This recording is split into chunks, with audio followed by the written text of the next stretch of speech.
The air is cool around you now, and the valley ahead seems to hold the last blue of evening in its long, quiet folds.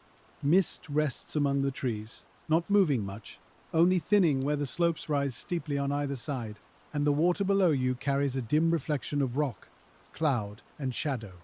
You are standing where ice once moved, though there is no ice here now, only the patient shape it left behind, a deep trough between mountains, softened by rain and moss and the slow breathing of the forest.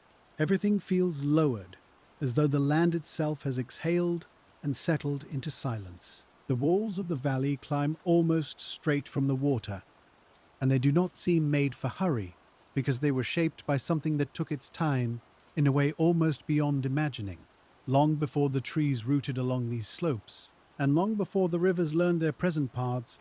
Glaciers filled these corridors with blue-white weight, pressing downward, sliding forward, and carrying stones in their frozen bodies like quiet tools. Their motion was slow enough to seem still, yet strong enough to carve the mountains into these deep rounded hollows, where sound now travels softly and disappears among the ferns.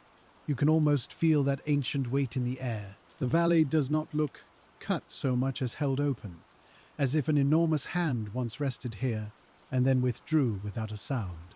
Near the floor, the sides curve outward in a broad, gentle shape, very different from the sharp-sided channels that rivers often make when they work alone. A river tends to soar downward in a narrow line, following gravity with bright persistence, while a glacier fills its whole valley from wall to wall and grinds with its full width, rounding the bottom and steepening the sides as it moves. This is why the old glacial valleys of Fjordland feel so spacious, so enclosed, and so strangely calm. With their broad floors and their high stone shoulders, you follow the water inward, and the valley seems to deepen not by becoming darker, but by becoming more complete around you. The mountains do not merely rise beside the water, they lean into the scene with a kind of ancient composure, their faces streaked with pale scars where waterfalls have traced paths down the rock. Some of those waterfalls begin in hanging valleys, smaller glacial troughs that were carved by tributary ice, then left perched above the main valley when the greater glacier cut more deeply below. Now streams fall from those suspended places, dropping through the air in white threads, and their sound reaches you as a distant, gentle hush. The science of this place is written in curves, in polished stone, in the difference between a narrow ravine and a valley wide enough to hold a lake or a fjord. When snowfall gathered over the high mountains and compacted over time, it slowly became glacial ice, layer pressed into layer, until snowflakes lost their delicate shapes and turned into dense blue crystals. Gravity drew that ice downhill, not quickly and not with any drama, but with steady pressure from the accumulating mass above. As it moved, it carried rock fragments at its base, and those fragments worked like sandpaper over the valley floor, slowly deepening the hollow beneath. You can picture the glacier not as a frozen river only, but as a whole weather system made solid, descending from the alpine cirques with a silence that lasted through seasons. Snow fell, compressed, thickened, and flowed, while freeze and thaw loosened stones from the valley walls and dropped them onto the ice, where they traveled downward like memories being carried. At the base, the glacier scraped, plucked, and polished, lifting blocks from cracks in the bedrock and smoothing other surfaces until the valley became a record of pressure. The mountains remember this movement even now, though the ice has retreated far above. Above you, the ridgelines are softened by cloud, and the forest climbs where it can, clinging to ledges and damp slopes with a patience that suits the place. Fjordland receives abundant rain, and the water does not feel separate from the landscape because it is everywhere, darkening the stone, feeding the moss, filling the lakes, and slipping in silver lines through the trees. Rain has continued the work after ice, not by reshaping everything at once, but by settling into weaknesses, widening seams, and carrying fine sediment down toward the valley floor. The glaciers made the great architecture, and water now tends it quietly.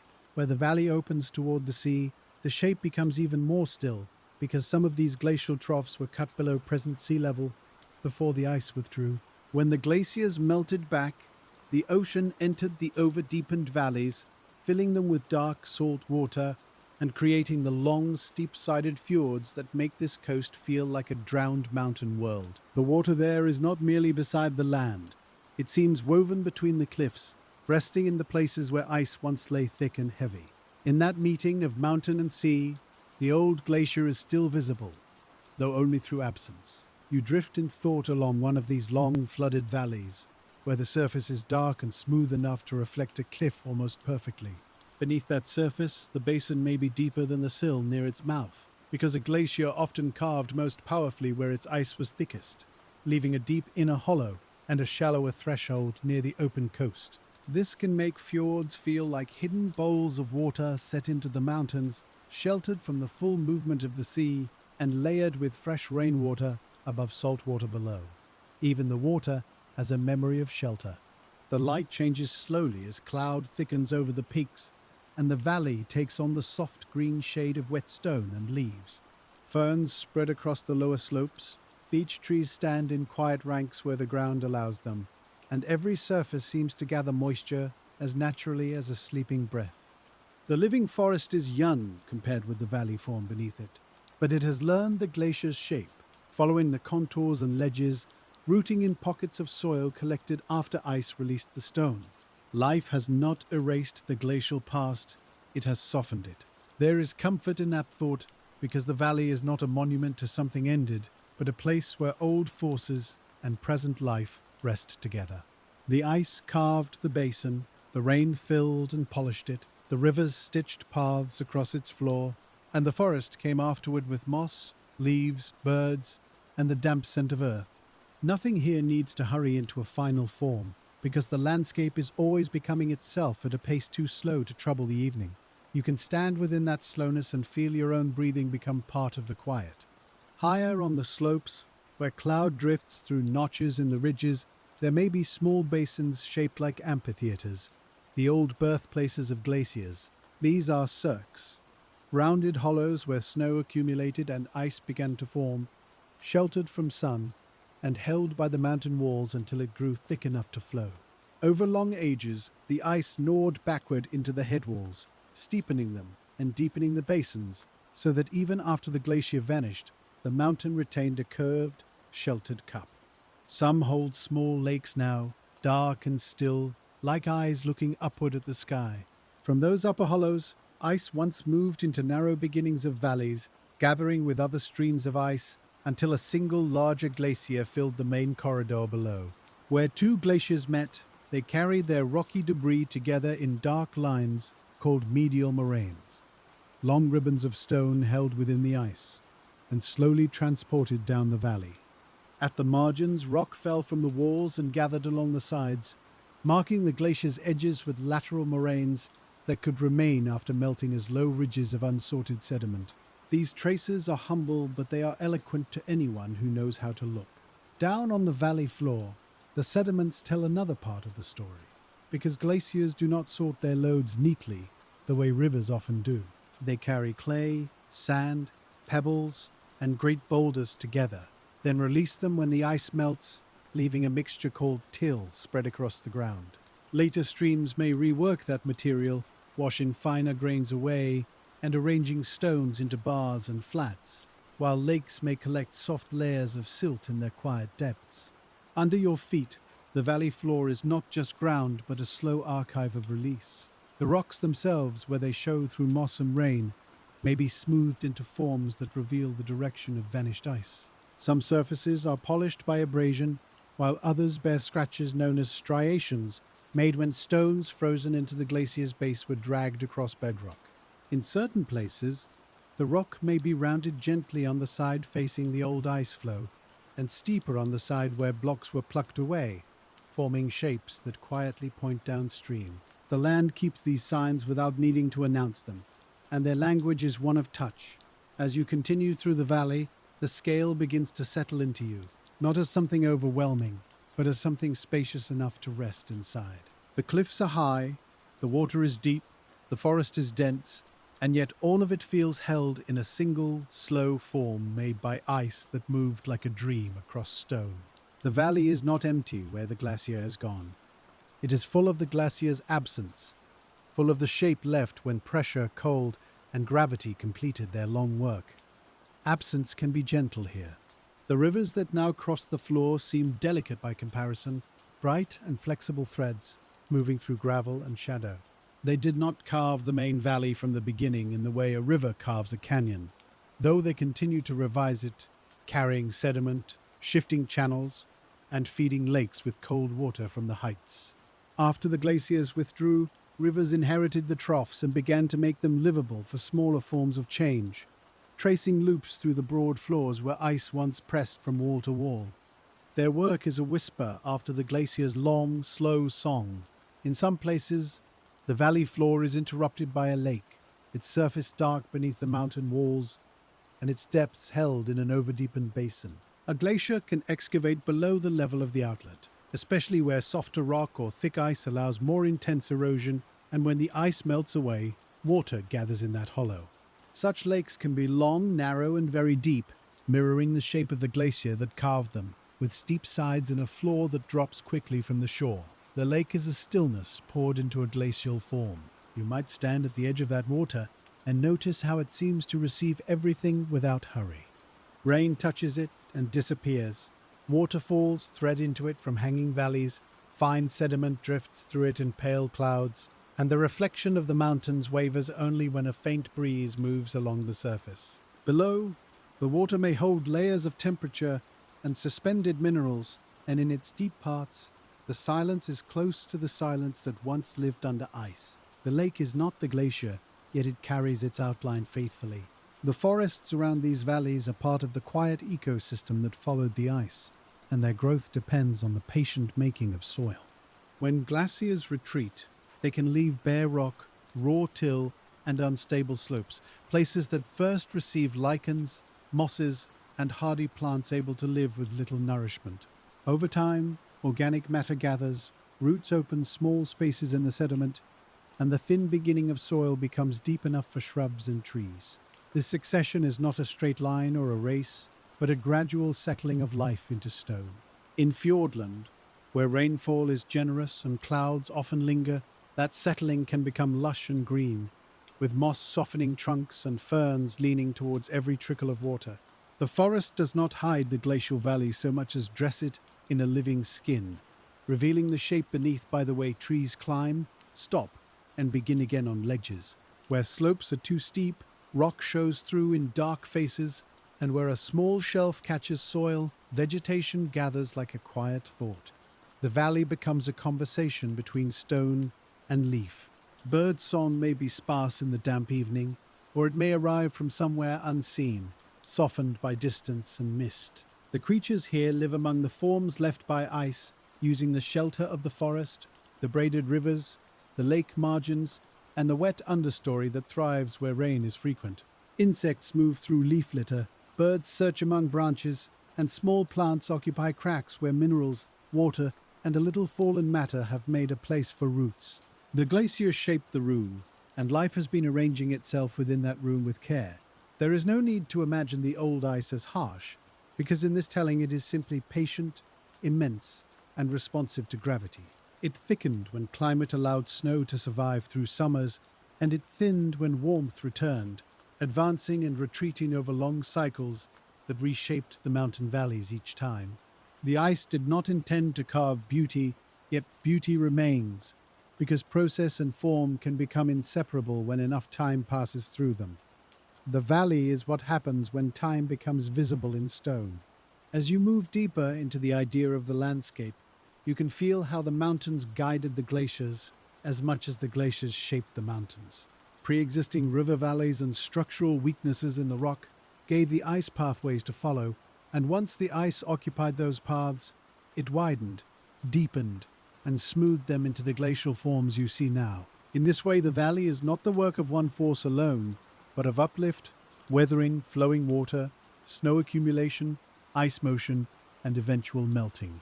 Every cliff and hollow is a meeting of causes. The mountains of Fjordland rise near the edge of the sea, and that closeness gives the landscape much of its quiet drama without needing any sharpness in the telling. Moist air arrives from the ocean, meets the high land, rises, cools, and releases rain or snow, feeding both the forests below and, in colder times, the glaciers above.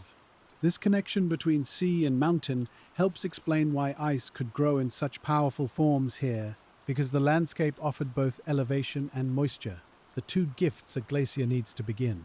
The air itself once helped build the ice. The old glaciers did not simply slide over passive stone. They responded to the rock beneath them, deepening where resistance was lower and slowing where hardness or shape changed their motion. Some bedrock yielded more readily to abrasion and plucking, while more resistant masses remained as knobs, thresholds, or steep walls that still influence the movement of water today. This unevenness is part of why glacial landscapes feel so varied, with smooth basins, sudden shelves, hanging valleys, and deep troughs all belonging to the same story. The valley is ordered, but not simple. You pause beside a stream that moves over rounded stones, and the sound is so consistent that it seems less like noise than a kind of breathing. Each stone may have traveled in a different way, some carried by ice, some rolled by rivers, some fallen from slopes and then polished in water until their edges softened. The stream is clear enough to reveal them, and their colors appear muted in the evening light, gray, green, brown, and pale white, all resting in the cold current. The valley keeps changing through smallness now. Above the stream, a waterfall descends from a high notch, and its source lies in a side valley that does not meet the main floor evenly. This is one of the most graceful signatures of glacial carving, because the main glacier, thick and powerful, cut its valley deeper than the smaller tributary glacier could cut its own. When the ice withdrew, the side valley remained suspended above the larger trough, and water found the simplest way down, falling through air from the hanging lip into the open space below. The waterfall is a bridge between different depths of ice. In the mist, the falling water appears almost weightless, though it is following gravity as faithfully as the glacier did. It threads down a wall smoothed by weather, passing dark moss and pale mineral streaks, and when it reaches the rocks below, it becomes part of the stream that wanders along the valley floor.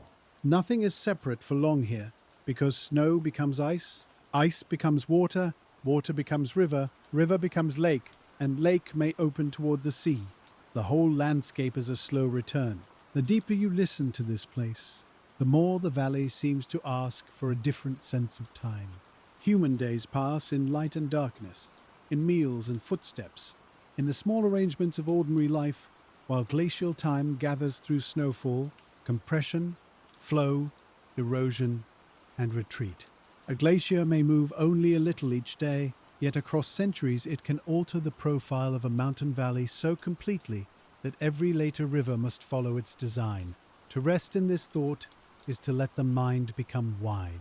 You can imagine the valley during a colder interval, filled with ice from side to side, its surface perhaps creased with cracks and dusted with new snow.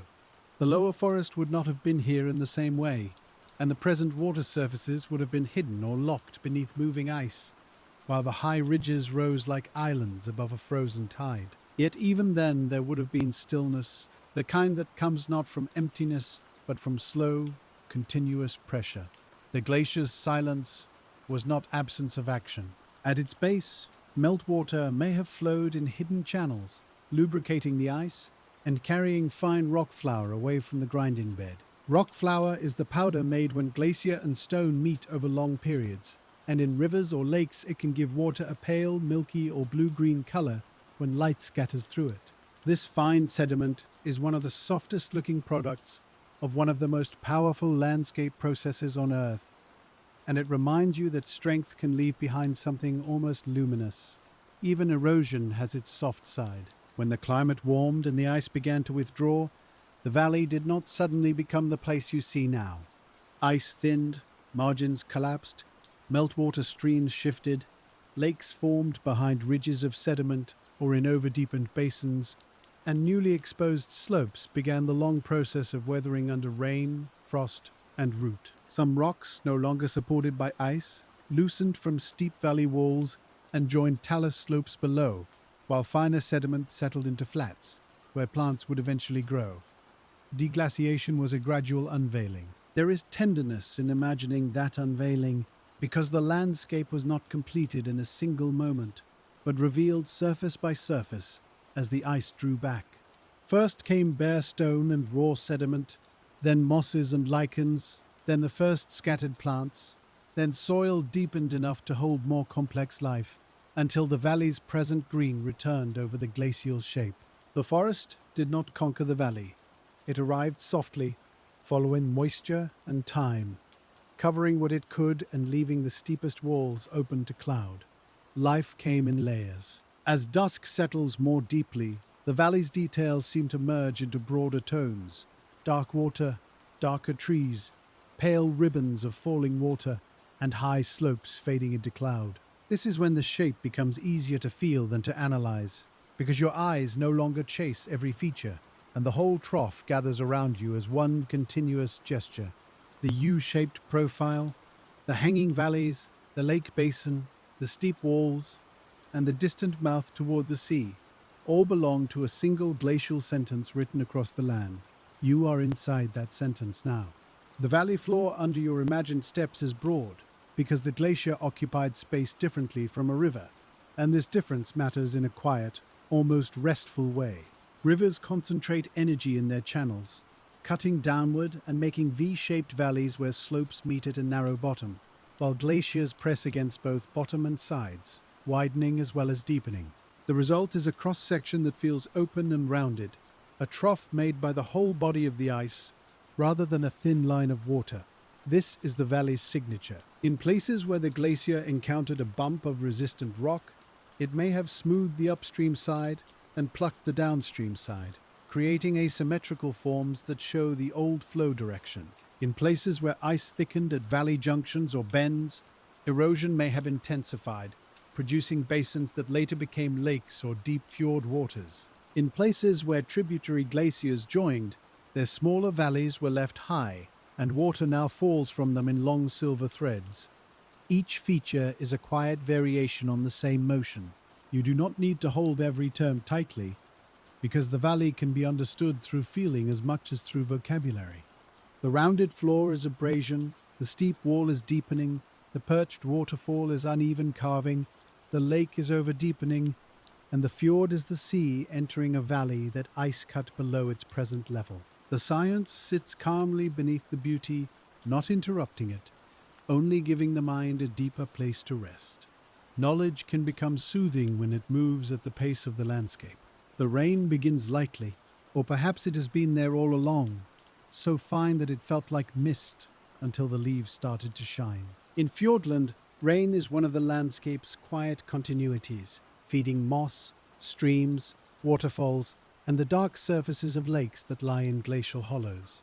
Each drop is small, but over time rain helps loosen minerals, transport sediment, and keep the valleys green, so that the post-glacial world remains in motion even when nothing appears to change. The rain is patient enough to belong here. Along the slopes, roots find cracks in the rock and widen them slightly as they grow, while fungi thread through soil and fallen wood, returns slowly to the ground. This biological weathering is delicate compared with glacial erosion, yet it continues the same long conversation between living things and stone. The glacier carved the great form, but the forest edits the surface, softening edges, holding soil in place, and creating small habitats where moisture gathers. Even a fern opening in the shadow participates in the valley's future. Somewhere higher, cloud touches the ridge and breaks apart, revealing a faint line of snow in a hollow where winter lingers longer than it does below. That snow is a reminder that glaciers begin with ordinary flakes falling quietly, one on another, until the weight of many seasons changes them into ice.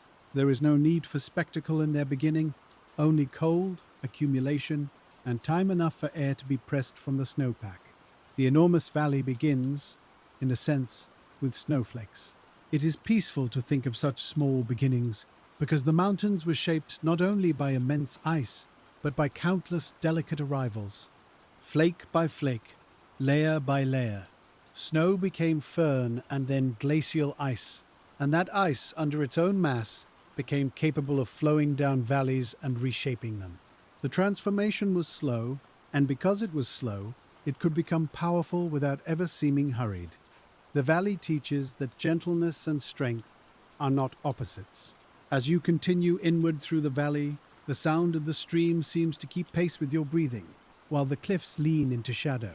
The old glacier's path is now a corridor for water, forest, mist, and thought, and every feature along it invites the mind to settle a little further. You are not traveling quickly. You are simply noticing how the valley holds you, how its broad floor makes room for stillness, and how its walls rise without urgency into the cloud. The landscape feels cradled by its own depth.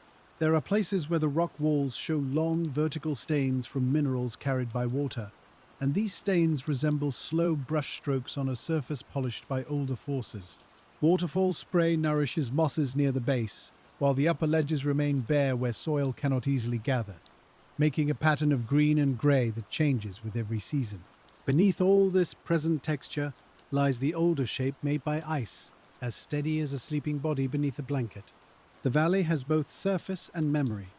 The main trough may bend gently, not because ice chose a graceful line, but because it followed structures already present in the mountains. Faults, fractures, rock boundaries, and earlier river channels can guide glacial flow, and over repeated cold periods, the ice deepens those inherited pathways into forms far larger than their beginnings. The result can feel almost intentional when you walk through it, though it is really the patient agreement of weakness, pressure, and direction over a very long time.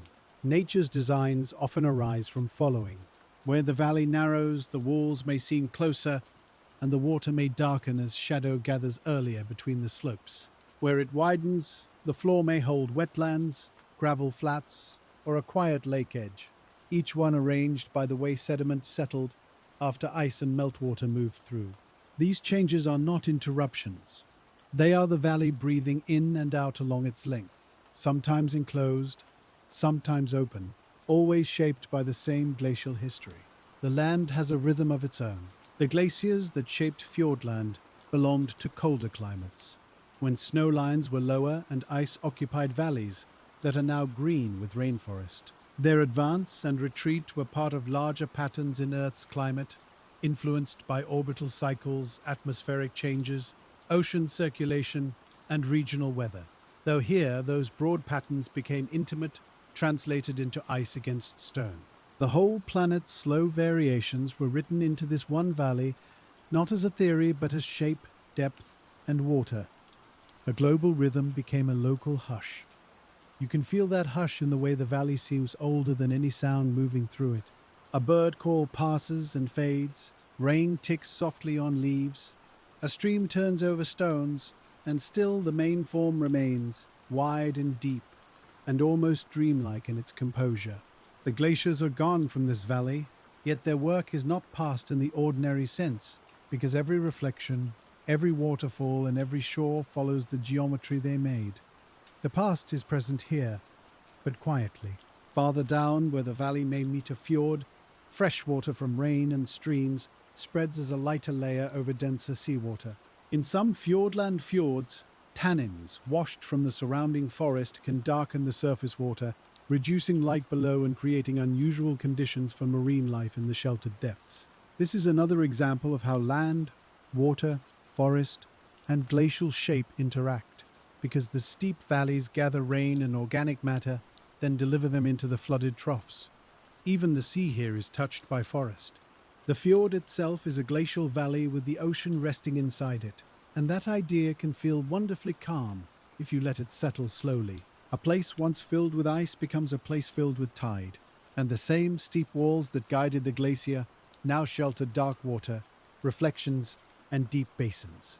The valley did not end when the ice withdrew. It changed substance, accepting water where ice had been and sound where pressure had once moved silently. The form remains, while the filling changes. At the mouth of some fjords, a sill may rise beneath the surface, a shallower threshold left by reduced erosion or by sediment near the former glacier's end. Inside, the basin can be much deeper, protected from full ocean mixing by that underwater step, and this makes the fjord feel like a quiet chamber held within the coast. The same glacier that carved deeply inland may have left a different shape near its edge, and the sea now reveals that uneven work through hidden depth. There is architecture beneath the water. You do not see that underwater sill from the shore, yet the stillness of the surface invites you to imagine it. Below the reflection of cliffs, the basin descends through dark green water into a depth shaped by ice, with suspended particles drifting slowly and marine life moving where conditions allow. Above, rain continues to fall from the forested slopes, carrying the smell of leaves and soil into a place where salt water rests below freshwater. The fjord is a meeting place of mountain weather and ocean depth. In the valley behind it, the river continues to bring sediment from the slopes, and over long periods, it may build small deltas where it enters lakes or fjords. Fine particles settle in quiet water, coarser stones remain closer to the current, and the floor of the basin gradually receives the material that the mountains release. This is how landscapes continue after the great ice, not by stopping, but by changing from carving to filling, from excavation to gentle accumulation. The valley is always balancing loss and return. As night approaches, the mountains become less separate from the sky, and the mist erases the highest lines first. The glacial shape remains below the fading detail, broad and calm, like something felt by the body rather than studied by the eye. You are inside a valley made by cold, pressure, time, and flowing ice. But now it holds rain, trees, water, and the darkening quiet of evening. The old force has become a place of rest. The thought of pressure might seem heavy elsewhere, but here it becomes almost comforting, because pressure is how snow became ice and how ice learned to flow. Deep within a glacier, crystals deform slowly, sliding past one another, while the whole mass moves downhill under its own weight, bending around obstacles and responding to the shape of the valley beneath. At the bed, where ice meets rock, meltwater and debris help determine how the glacier slides, grinds and plucks, leaving the valley broader and deeper with every long passage. Pressure becomes motion when time is generous. The rock flour carried away by meltwater may settle in lakes as fine layers, each one a soft deposit from a season or a pulse of melt. In some glacial lakes, these layers can form varves, paired bands of sediment that reflect changing conditions through the year, with coarser material arriving during stronger melt and finer particles settling in calmer times. Such delicate records remind you that even the most enormous glacier leaves traces fine enough to be read in thin lines. Immensity can write in whispers. The valley's steep sides also reveal how glaciers alter slopes by removing support and oversteepening walls. When ice filled the trough, it pressed against the mountain sides, and when it retreated, those walls sometimes stood high and exposed, adjusting slowly through rockfall, weathering, and the growth of vegetation where stability allowed. In this way, the post-glacial valley keeps responding to the absence of ice, reshaping itself by gravity and rain long after the main carving is ended. Even withdrawal leaves a shape behind, yet the mood remains quiet because these changes belong to the background pace of mountains. A stone loosens, a stream shifts, a fan of sediment spreads below a side valley, and the forest slowly takes root again where the ground becomes still enough. Nothing needs to be framed as destruction when it can be understood as adjustment, as the land finding new balance after the departure of ice. The valley is not wounded by its history, it is formed by it. You might walk along a flat section of the valley floor where grasses or low plants grow in damp soil, and beneath that softness lies material laid down by meltwater. Braided streams may once have crossed this space, dividing and rejoining as their loads of gravel shifted, especially when glacial melt was abundant and sediment supply was high. Over time, the channels stabilized, vegetation gathered, and the flat became part of the calm green floor you see now. The plain is a pause in the valley's downward line. Nearby, a large boulder may rest alone in a place where it does not match the surrounding bedrock, carried there by ice and left when the glacier melted. Such erratic boulders are among the most tangible glacial signs because they make travel visible, showing that stone can be moved far from its source when frozen into a flowing mass. To stand beside one is to stand beside a quiet traveler that arrived without footsteps, without wheels, without haste. The boulder has waited since the ice let it go. Its surface may be mottled with lichen, damp on one side, dry beneath an overhang, and softened by years of rain. What was once part of a moving glacier's load is now a small ecosystem holding tiny plants, insects, moisture, and shade in its cracks. The glacier placed it here, and the forest has slowly made it belong. Even a wandering stone can become home. The valley teaches this again and again, that movement and stillness are not opposites, but phases of the same long process.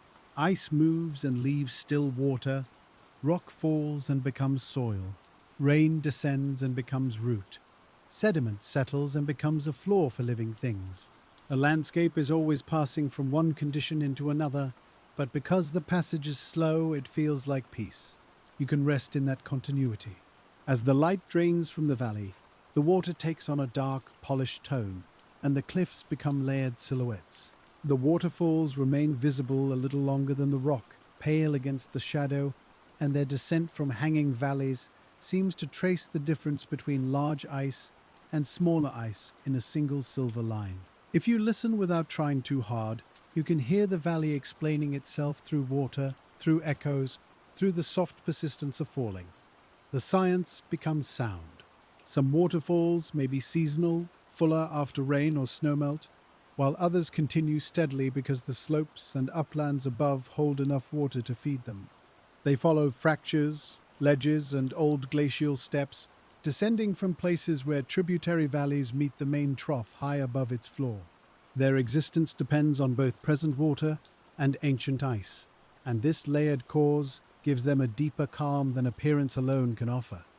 Every fall is a thread connecting now with then. You imagine the glacier again, not as a sharp event, but as a long occupation of the valley. It filled the space where mist now rests, pressed against the walls where trees now cling, and moved over the floor where streams now turn through stones. Its surface may have risen hundreds of meters above the present ground in places, though exact thickness varied with climate, topography, and the amount of snow feeding it from above. The ice was a presence broad enough to become landscape. When it retreated, it left behind not only landforms but conditions for water to gather in sheltered depths. Lakes occupied hollows, wetlands formed on poorly drained flats, streams adjusted to new gradients, and the sea entered the deepest coastal troughs, making fjords where mountains and ocean could meet in stillness. The result is not a single feature but a whole system, each part shaped by glaciation and then modified by rain, plants, waves, and sediment. The valley is a sequence of quiet inheritances. You can let your attention move from the highest snow basin to the lowest dark water, following the path that ice once took. Snow gathered in cirques, ice flowed through tributaries, glaciers joined in the main trough, the valley widened and deepened, and eventually the melting ice released stones, silt, and water into the hollow it had made. Later, forests spread upward from sheltered ground, waterfalls appeared from hanging valleys, and lakes or fjords held the overdeepened spaces. The whole story descends slowly. There is no need to hurry through that descent, because each part of it contains enough stillness for the mind to rest. The cirque holds the memory of accumulation, the trough holds the memory of movement, the hanging valley holds the memory of unequal depth, and the fjord holds the memory of sea entering a carved place. These are not separate facts lined up in a row, but aspects of one continuous landscape, like different tones in the same low note.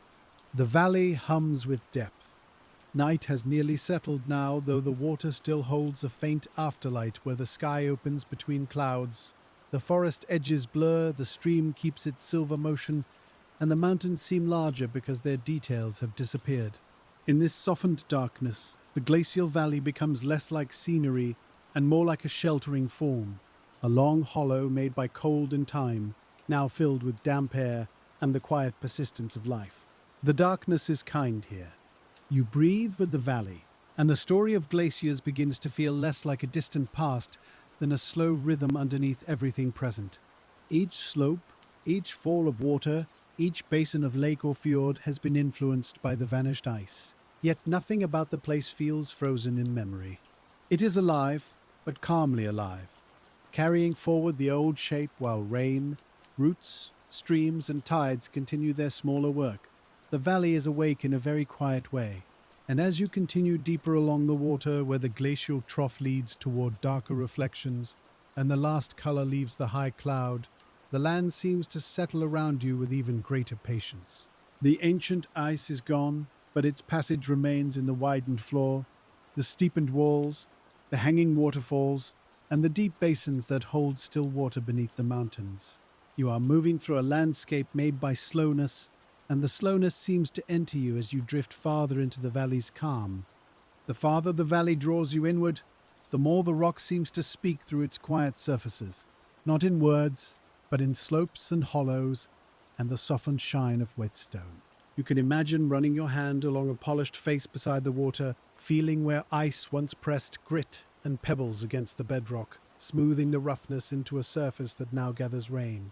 The glacier did not carve with sharp intention, but with contact repeated through years beyond counting, and that repetition became a kind of calm force. In the dimness, the valley floor seems almost level in places, though it is really a long arrangement of subtle steps, basins, thresholds, and sedimented flats. Some of these forms come from the uneven way ice eroded the valley, deepening one reach more than another, while some come from what meltwater left behind as the glacier thinned and withdrew. Where the ground rises gently, there may be bedrock beneath a thin cover of soil, and where it dips, there may be old lake mud, river gravel, or fine silt gathered in quiet water. The floor is not simple, but it feels settled. The rain has deepened the scent of the forest, and every breath seems to carry moss, bark, and cold mineral water from the slopes. In Fjordland, the wetness is not an interruption to the landscape, because it is one of the ways the landscape continues to be made, drop by drop, and stream by stream. Rain loosens fine particles, feeds waterfalls, swells rivers, and keeps the vegetation close to the stone. So the old glacial valley is always being softened by the climate that surrounds it. The air itself feels green. As you move onward, you may notice how the valley does not merely contain water, but gathers it from every side, as though the mountains are slowly giving themselves back. Small trickles begin high in cloud, follow cracks down faces of rock, join beneath ferns, and eventually become clear streams crossing the broad floor that ice once scraped bare. Their paths shift over time, sometimes braiding over gravel after heavy rain, sometimes sinking quietly into porous deposits, sometimes curving beside old ridges left by ice. Water is the valley's present voice. Those ridges, if you could see them in the half-light, might mark former margins or pauses in the glacier's retreat, low uneven lines of stone, sand, and clay. A moraine is not a tidy wall, but a gathered mixture, a record of where ice delivered debris and then released it as melting overcame motion. Some moraines are quickly reworked by rivers, covered by plants, or hidden beneath later deposits, while others remain as gentle rises that give the valley floor its small, almost sleeping undulations. Even debris can become graceful with time. The thought of retreat here should not feel like loss, because the glacier's withdrawal allowed another kind of beauty to unfold within the shape it had made. As the ice drew back, lakes opened like dark mirrors, streams found their courses, and the first plants began to anchor loose ground that had not known roots for a long while. The valley did not become empty when the glacier left. It became available to mist, rain, birds, leaves, and the deep quiet of water held between mountains. Departure made space. Above, in the unseen high basins, winter still touches the land more closely, and snow may linger where the sun reaches late or weekly. Those upper bowls are important because they show how glaciers begin, not as sudden masses, but as snow that survives, compacts, and slowly forgets its airy origin. Season after season, the lower layers are pressed into fern and then into dense ice, and when that ice grows thick enough, gravity begins its gentle instruction, drawing it downslope through the mountain's natural pathways. The beginning is soft, before it becomes immense. The valley walls, rising dark on either side, were once boundaries for this movement, guiding ice that was thicker in the center and thinner near the margins. Friction slowed the glacier along its sides and base, while the interior flowed more freely. So the ice moved with subtle differences within itself, a slow deformation shaped by pressure and resistance.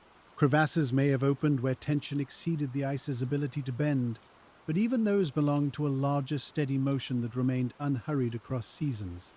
The glacier had an inner rhythm, Now the same walls hold cloud and forest instead of ice, and the sound they return is not the creaking of frozen mass, but the low, continuous hush of falling water. Echoes soften quickly here, caught among leaves, mist, and uneven stone, so nothing seems to strike the ear sharply for long. A waterfall may sound loud nearby, yet a little distance turns it into texture, like rain on a roof far away. The valley absorbs sound as gently as it once held ice. In the deeper reaches, the cliffs may carry signs of unloading, where the removal of glacial weight allowed the rock to adjust, expand, and fracture. This response can happen slowly, as bedrock once pressed beneath heavy ice relaxes after the ice melts, adding another quiet chapter to the valley's shaping. Weather enters those fractures, roots explore them, and water widens them through repeated freezing, thawing, and chemical change where conditions allow. Even after the glacier is gone, the stone continues to breathe. That breathing is not something you hear, but something you sense in the valley's surfaces, in fresh scars beside old ones, and in slopes that slowly pass from bare rock to moss. The mountains are not fixed objects standing outside time. They are changing at a pace that asks the mind to become very still. Glaciation is one chapter, rainfall another, forest another, and the present moment is only a small, luminous point along a much longer line. To notice this is to feel small in a restful way. A lake appears again through the trees, its surface nearly black now, with the last silver of the sky stretched along its center. It rests in a basin that ice may have deepened where flow was concentrated, and its steep margins reflect the trough shape that carried the glacier downward. The shore does not slope gently for long before the water darkens, because glacial lakes often inherit abrupt sides from the valley that contains them. The lake feels like depth made visible. Fine sediment settles through such water with extraordinary patience, grain after grain drifting downward until it becomes part of the lake bed. Some of that sediment began as rock ground beneath a glacier, some as material washed from slopes after rain, and some as organic matter from the forest that now leans over the margins. At the surface, the lake may seem motionless, while below, the slow work of deposition continues in darkness, making new layers inside an ancient hollow. Stillness is often busy in hidden ways. You stand close enough in imagination to see where roots reach into the wet bank, holding soil that might otherwise slide or wash into the water. Trees in these valleys are part of the geomorphology as surely as they are part of the forest, because their roots stabilize sediment, their fallen leaves build soil, and their trunks slow runoff as rain passes downslope. The ecosystem does not sit on top of the glacial landform like decoration, it participates in the valley's continuing adjustment. Life is a gentle engineering. Moss covers fallen branches and stones with a softness that seems almost tidal, as though the forest floor has its own slow green water. In a wet, temperate valley, mosses and lichens can colonize surfaces where deeper-rooted plants cannot yet live, preparing small pockets for later growth. They catch moisture, trap fine particles, and begin the delicate transformation of bare mineral surfaces into places that can hold more life. The first softness after ice may be moss. Farther along, a side stream enters from a narrow gorge, bringing cooler water from a high-hanging valley where cloud sits low among the ridges. The gorge may be younger than the main glacial form, cut by post-glacial water trying to reach the lowered trough below, its channel adjusting to the steep difference left by unequal ice erosion. This is one of the ways rivers respond after glaciation, carving short, steep paths from perched tributaries to the main valley floor. They are learning the glacier's geometry. The main valley, however, keeps its broad composure, carrying the smaller streams without losing its glacial calm. Its walls and floor reveal that a body of ice once filled far more space than present water can occupy, spreading force across a whole cross-section rather than concentrating it in a single channel. That difference, simple as it sounds, is one of the great keys to reading Fjordland's valleys, because it explains their open bottoms, high sides, and lingering sense of enclosure. Ice made the valley wide enough to dream inside. The mountains around you may have risen through tectonic forces long before the latest glaciers shaped them, and their uplift gave snow the altitude it needed to last. A glacier requires not only cold, but a place where accumulation can exceed melting, and high, rugged terrain helps create those sheltered zones where snow can survive summer after summer. The valley's glacial history, then, begins with deeper earth processes as well as climate, with uplift, erosion, and rock structure preparing a stage for ice. The land was ready before the glacier arrived. Over many cold intervals, ice returned to these valleys, sometimes larger, sometimes smaller, tracing old paths and modifying earlier forms. Each advance may have erased some details, while preserving others, overprinting the landscape in ways that make glacial valleys complex records rather than single events. The final visible shape is often a palimpsest, a surface written and rewritten by ice, water, weather, and vegetation until the present valley emerges. The beauty comes from layering. You do not need to separate all those layers perfectly to rest with them. It is enough to know that the high cirques fed the ice flowed down through valleys, the valley widened and deepened, and the retreat left basins for water and walls for waterfalls.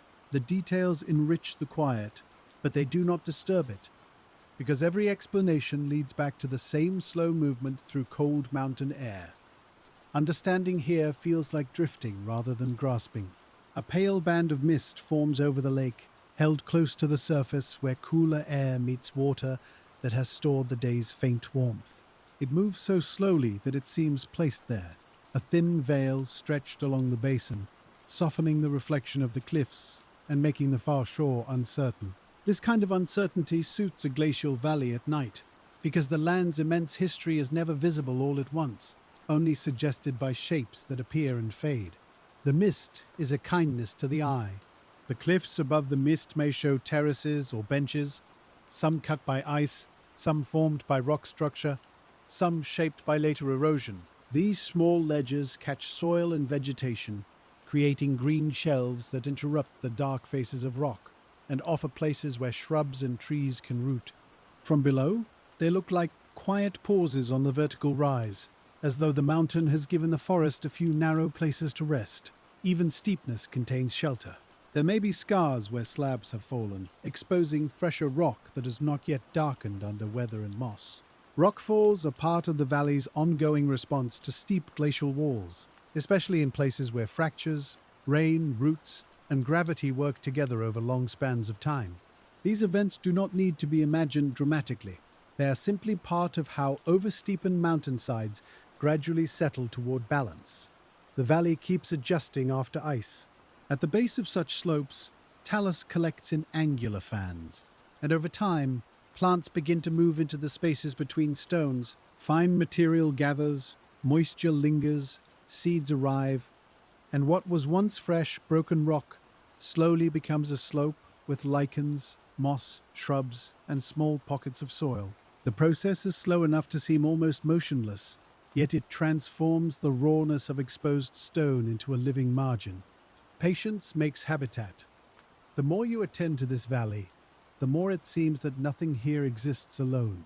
A hanging valley makes a waterfall feeds a stream carries sediment builds a flat gives plants room, and plants change the way water moves through the floor. The glacier began a form that countless later processes now inhabit, and each process gives the others something to work with. The ecosystem is a conversation held very softly. In the low light, the forest along the valley floor appears almost continuous, but it contains many small differences, shaped by drainage, slope, soil depth, and disturbance. Wetter hollows may hold one community of plants, drier raised ground another, and recent deposits near streams may support younger vegetation where floods occasionally rearrange the stones. These patterns are subtle from a distance, yet they are part of the valley's living response to glacial form. The ice made the template, and the forest varies across it. If you could look from above, the valley might appear as a long green trough between darker ridges, opening toward water or narrowing toward the headwall. Its shape would show the glacier's path more clearly than any single viewpoint on the ground, because the whole cross-section and length would gather into one visible pattern. You would see side valleys joining high, lakes resting in basins, streams crossing flats, and waterfalls descending where smaller ice once met greater ice. From above, the landscape would seem written in a flowing line. From within, however, the valley is more intimate because you feel its scale through closeness rather than distance. The wet bark beside you, the cold stone under your palm, the dark water at your feet, and the sound of a far waterfall all belong to the same glacial story. This nearness makes the ancient process feel less abstract, less like a diagram, and more like a room you can stand inside while evening gathers. The science becomes place. The valley's air cools further, and the dampness settles on leaves until their edges gleam faintly, even without direct light. In this coolness, you can understand why glaciers are so sensitive to small balances, because a little more winter snow or a little less summer, melt repeated over time, can change whether ice grows or retreats. Climate does not need to change abruptly to reshape a valley when the years accumulate patiently. Small differences become large through repetition. This is one of the deep lessons of glaciated landscapes, and it arrives without insistence as you walk beside the water. The valley was shaped by balances that shifted slowly, by snow that survived, by ice that thickened, by melt that increased, and by the continual negotiation between accumulation and loss. Every landform here is connected to thresholds crossed over long spans where tiny annual differences gathered into a force capable of changing mountains. The place teaches scale without raising its voice. A branch bends under gathered moisture and releases a few drops into the understory, where they fall onto fern fronds and vanish. That small motion feels connected to everything else, because water has always been the valley's companion, whether frozen in ice, falling as rain, flowing as river, resting as lake, or mixing with the sea. Glaciers are water given time, pressure, and cold enough to become a sculptor. Rain is the same element returning in a lighter form. The valley now holds both forms in memory, the vanished ice and the present water, and the transition between them is not a break but a change of pace. Ice carved slowly with weight, while rain and rivers revise slowly with flow, and together they make a landscape that feels ancient without feeling still. Even the quietest surface is part of an ongoing exchange, from mountain to valley, from rock to sediment, from cloud to root. Everything is moving at the speed of sleep. As you follow the shore, the ground becomes softer, and your imagined steps pass over damp leaf litter, fine roots, and old sediment beneath the trees. Perhaps this was once lake margin, or a floodplain, or a place where meltwater spread after leaving the ice, and now it holds the slow work of decomposition and growth. The land does not forget its earlier forms, but it allows new ones to settle over them, layer by layer, without conflict. Memory here is covered, not erased. Somewhere out on the lake, a faint ripple spreads and widens. Though its source is hidden by the dimness, it travels across the dark surface, bends around floating leaves, and disappears against the reflection of a cliff that ice once helped steepen. The ripple is brief, but the basin that holds it is old, and the contrast between the two becomes strangely comforting. Moment and age share the same water. The surrounding mountains may seem immovable, yet their present shape is partly the result of being relieved of ice's great load. When thick glaciers melted, the crust beneath could begin a slow rebound, rising slightly as weight was removed, while local slopes adjusted in their own quieter ways. Such responses are subtle and gradual, folded into larger geological processes, but they remind you that even the solid earth answers pressure over time.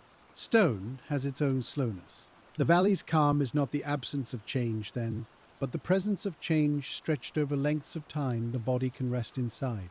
It is easier to breathe here when you stop asking the landscape to resolve into a single moment and allow it to be an ongoing process. Ice, water, rock, and forest are not separate chapters with hard edges, but overlapping movements in one long, low, continuous song.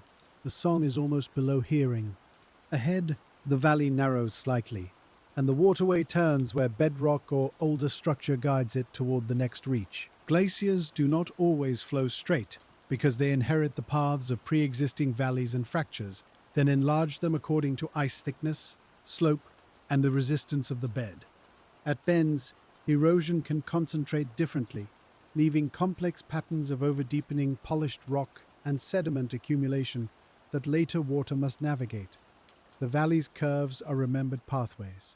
The narrowing changes the feeling of the air, gathering sound a little more closely around you, though nothing becomes abrupt. The waterfall voices overlap, the stream deepens its tone, and the forest seems nearer on both sides, as if the valley has drawn its cloak more gently around the water. Even this enclosure is part of the glacial story, because ice thickened and thinned through constrictions, responded to bedrock, and left behind forms that now influence every echo. Shape becomes atmosphere. You can imagine the glacier passing through this reach, its surface perhaps sloping downward from the accumulation zones behind, its base grinding where pressure was greatest, stones held in the ice, scraped along the floor, while blocks loosened from the bed and became part of the glacier's load, traveling until melting released them somewhere farther down. The process was not smooth in every detail, but the overall movement was sustained, and through that sustained motion the valley became deeper, broader, and more serene in its eventual form. The ice carried stone like memory. When the glacier finally thinned, meltwater would have poured through and around its margins, sometimes tunneling beneath the ice, sometimes flowing across exposed sediment, sometimes pooling in temporary lakes. These transitional waters could be energetic, but in the present valley their traces are softened, hidden beneath forest, reworked by later streams, or settled into the subtle patterns of the floor. What remains is not noise, but arrangement, the quiet outcome of water finding paths after ice. Retreat left a map for rivers to follow. The forest grows thicker again, and the trunks appear close together, their bark dark with moisture and their roots shaped around stones. Some of those stones may have been left by ice, some by slope movement, some by water, but the forest accepts them all, weaving roots around whatever the valley offers. In time, fallen leaves and decaying wood gather among them, making soil from mineral fragments and living remains. The ground is a meeting of origins. There is a peaceful humility in knowing that the richest green often begins on surfaces once scraped bare. Glaciers can remove soil and vegetation, but after retreat, the same bare surfaces become places where ecological succession unfolds, beginning with organisms able to tolerate exposure and slowly building toward more complex communities. In a wet, sheltered valley, that return can feel especially lush, with life flowing into the glacial hollow as water fills a basin. The forest is returning, made visible. You move through this return as if through a quiet tide, each fern and moss and leaning branch part of a slow filling of the space left by ice. The valley is not being restored to some single original condition, because landscapes do not move backward. They continue forward from whatever the last great change has given them. The glacier left depth, water, sediment, and steepness, and the forest has answered with shade, roots, soil, and green. Together they make the present peace. The water beside you darkens until it seems to hold the whole night before the sky has fully become night. Its surface reflects little now, except the pale motion of mist and the occasional lighter streak where a waterfall descends beyond the trees. Beneath that surface, the lake or fjord basin remains as a glacial hollow, its depths shaped by forces no longer visible, yet still determining how water rests, mixes, and receives sediment. Hidden form gives quiet to the visible world. In some fjord waters beyond the valley, the layering of fresh and salt water can create dim, sheltered conditions where unusual communities exist closer to the surface than they might elsewhere. The dark freshwater layer, stained by organic matter from rain-soaked forests, can reduce the light below and allow deep-water species to occupy shallower depths in the protected basins. This too begins with the glacier's carving, because without the steep flooded trough, the water layers and sheltered habitats would not take the same form. Ice made room for darkness that life could use. Even though you remain in the valley, the idea of the fjord waits ahead like a deeper breath, where mountain land opens into ocean water. There, the same trough that guides your thoughts inland becomes a long arm of the sea, with cliffs continuing downward beneath the surface and basins resting below the tide. The distinction between valley and inlet becomes gentle, because both are expressions of the same glacial cut, one filled with air and forest, the other with dark water. the landscape keeps descending beyond sight.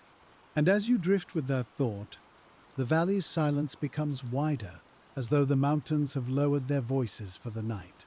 The glacier that shaped this place is gone, but its calm remains in the curvature of the floor, the rise of the walls, the high white fall of tributary streams, and the deep water gathering below. You are not following an old wound through the mountains. You are following an old path of ice, now softened into water, forest, mist, and sleep. The path of ice seems to continue beneath your feet, even where the ground is now soft with roots and damp leaves. It is not visible as a road, and yet the valley itself is a route, a long passage made by gravity, snowfall, and stones slowly yielding to pressure. Every curve in the floor, every steepened wall, every lake-dark hollow feels like a direction given by the vanished glacier. You move with that direction without needing to arrive anywhere. The valley head lies somewhere behind in mist and high basins, where snow once gathered in shaded bowls and began its slow change into ice. Those cirques were not merely places where glaciers rested, but places where glaciers were born, where winter could remain through summer and layer itself into something denser than snow. As the ice thickened, it pressed against the back walls, plucked rock from cracks, and deepened the hollow that held it, making the mountains seem to lean more closely around the accumulating cold. The beginning of a glacier is a nest of weather and stone. From those upper basins, the ice would have descended into smaller valleys, each one adding its flow to the larger trunk of ice below. Tributary glaciers are easy to imagine as frozen streams, though their motion was broader and more silent, with internal layers deforming and surfaces changing slowly under new snow and summer melt.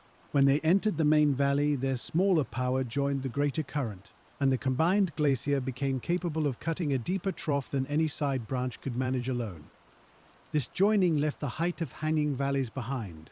Now the hanging valleys are marked by waterfalls, and their water seems to fall from another time as much as from another place. A stream that once ran along the floor of a smaller glacier now begins far above the main trough, crossing the lip where ice failed to cut as deeply. It drops into the open air, turns white against dark rock, and becomes mist before joining the valley floor below. The sound arrives softened by distance, like a remembered thread drawn through rain. The walls around you grow darker as night gathers, and the pale falls seem to hang there without effort, suspended between high cloud and low water. They are among the gentlest ways to see the unequal strength of ice, because the main glacier's depth and weight left one valley floor far below another. Science does not remove their beauty, it only lets you hear a quieter note beneath their falling. The water is explaining the shape of the mountains. In the damp air, every explanation seems to slow down and settle into the senses. The valley is not a diagram, though it can be read with care, and it is not a museum, though it preserves the work of climates long past. It is a living place where old ice has become present water, present forest, present shadow, and a present hush that gathers in the hollows after rain. The ancient process remains near because the land still uses its form. Farther along the trough, a low rise under the trees may mark a place where sediment accumulated, perhaps from meltwater, perhaps from a former ice margin, perhaps from streams adjusting after the glacier withdrew. These deposits are often mixed, rearranged, and covered, so the valley floor does not reveal its full history at a glance.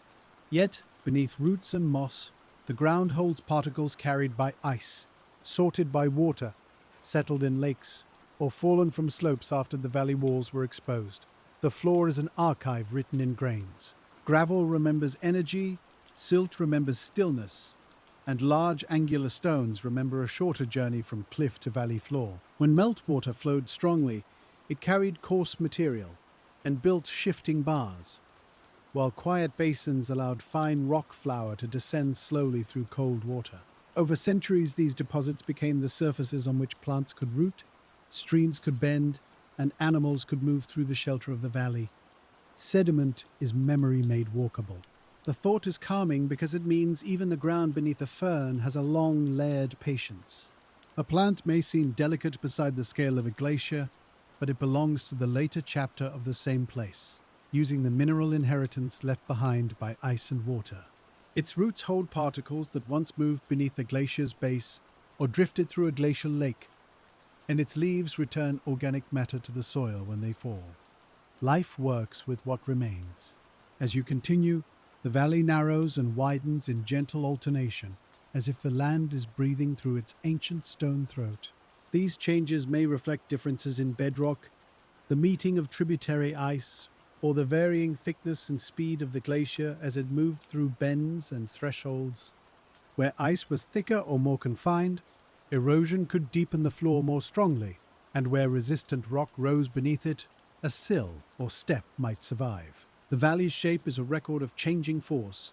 A sill can be subtle on land, felt only as a rise, a change in stream gradient, or the edge of a lake basin. Beneath fjord waters, a sill may lie hidden near the mouth, separating a deep inner basin from the open sea and influencing how water enters, leaves, and layers itself. Such thresholds are part of why glacial valleys can feel like chambers, one hollow opening into another, each held by stone forms made under ice. The land has rooms within rooms. Inland, where fresh water gathers, a lake may rest behind one of these thresholds, calm at the surface and very old in its shape. The glacier deepened the basin, meltwater filled it, sediment began to settle, and the surrounding forest slowly leaned towards its margins as soil accumulated. On a still evening, the lake seems to have no movement except reflection, yet inside it, fine particles continue their downward drift, turning time into layers too thin to notice, one by one. Depth becomes quietly filled. The water along the shore may be cold enough to make the air above it feel especially clean, as though the valley has stored the memory of ice and temperature. Even without a glacier present, the surrounding high country, shaded slopes, and deep basins can preserve coolness in the way water moves and rests. Streams entering from high cirques carry the chill of rain, snowmelt, and stone, and lakes hold that coolness below their surfaces for long stretches of time. The old cold is softened, not gone. When you listen closely, the valley's sounds seem arranged by the same glacial form that arranged the water. Wide sections let sound spread, narrow sections gather it, and steep walls return faint echoes that mingle with rain, leaves, and falling streams. The shape made by ice now shapes the way quiet behaves, giving the night a depth that feels almost physical. Even silence has topography here. The forest darkens into a single mass along the slopes, but the rock beneath it still governs where roots can hold. On ledges, soil collects in pockets, and on steep faces, moss clings where water keeps the surface damp enough for life to remain. In gullies, streams carry both moisture and disturbance, opening fresh surfaces while nourishing those already colonized, so growth and erosion remain intertwined.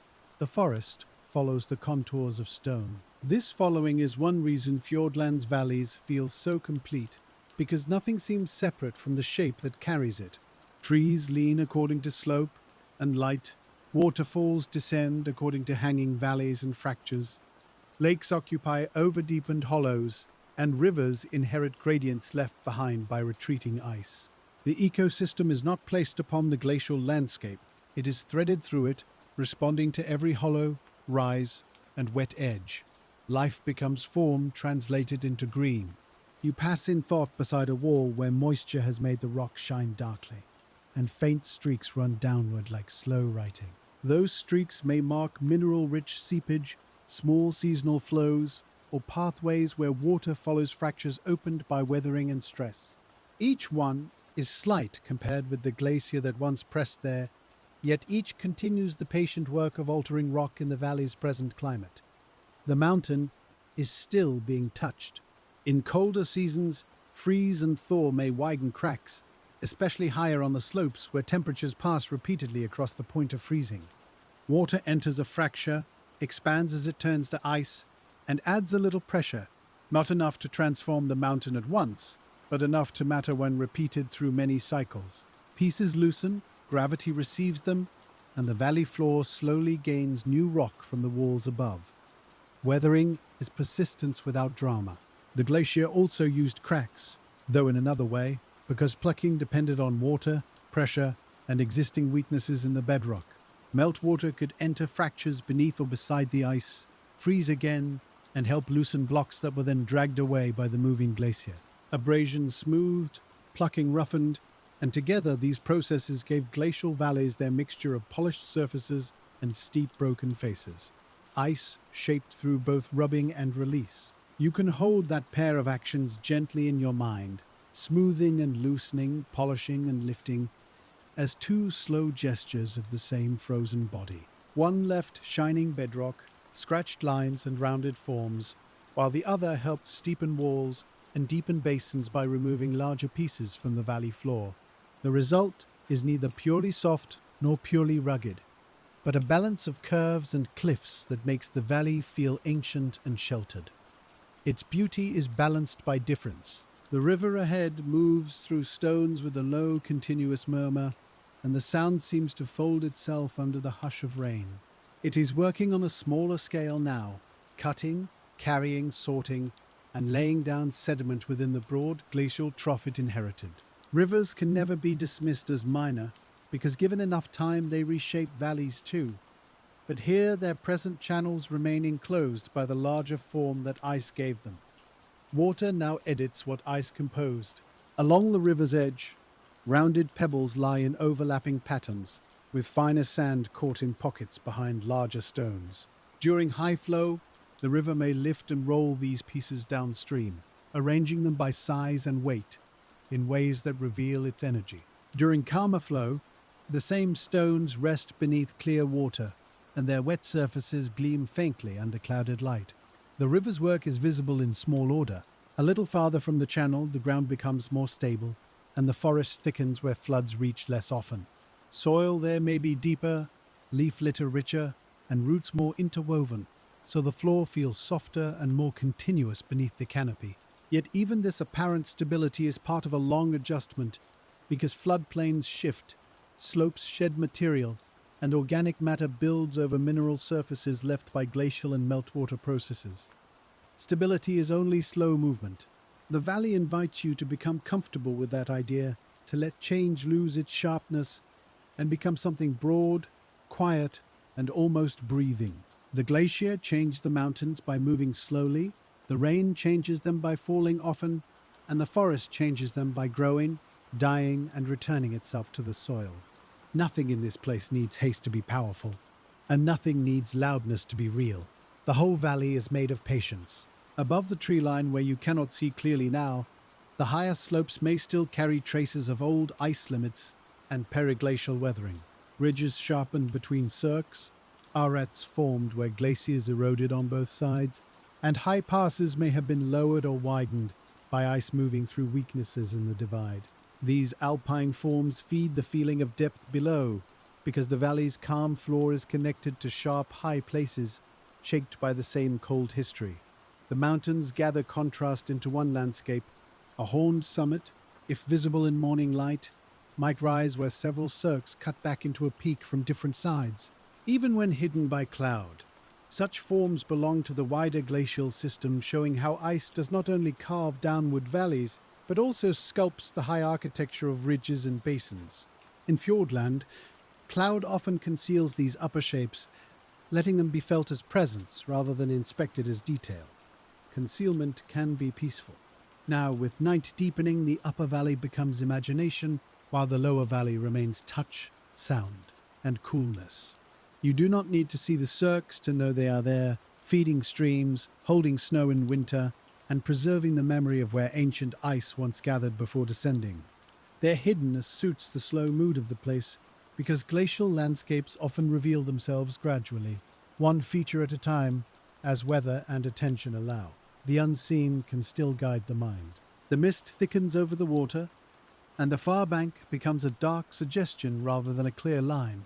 In this softened view, the valley seems more like a single continuous hollow, with forest, water, and rock blending into the shape left by ice.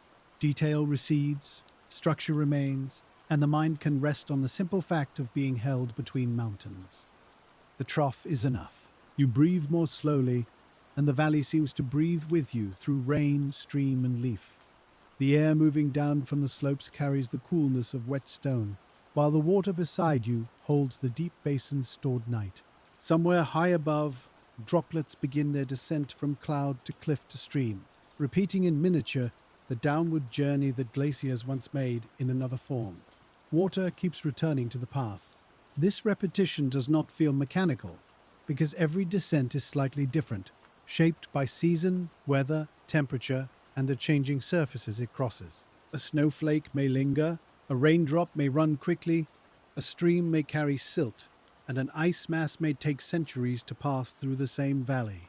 The forms differ, but the direction remains, down from height to hollow, from mountain to basin, from cloud to sea.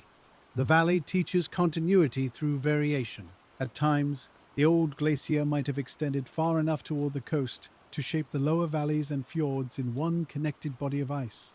Where ice met sea or lowland water, its end would have responded to melting, floating, sediment supply, and climate, changing position as conditions shifted. After retreat, the sea entered the deepest coastal troughs, and the valleys became fjords with steep sides and sheltered basins that still echo the glacier's reach. The coast is inland history filled with salt water. The idea of a valley becoming sea is one of the quiet marvels of Fjordland. A trough, first made by river and structure, then enlarged by ice, then flooded by ocean, becomes a place where mountains stand directly against dark tidal water. Rainforest leans over a marine basin, waterfalls drop into salt or brackish layers, and deep water conditions can exist close to land because the glacier carved so far below the present surface.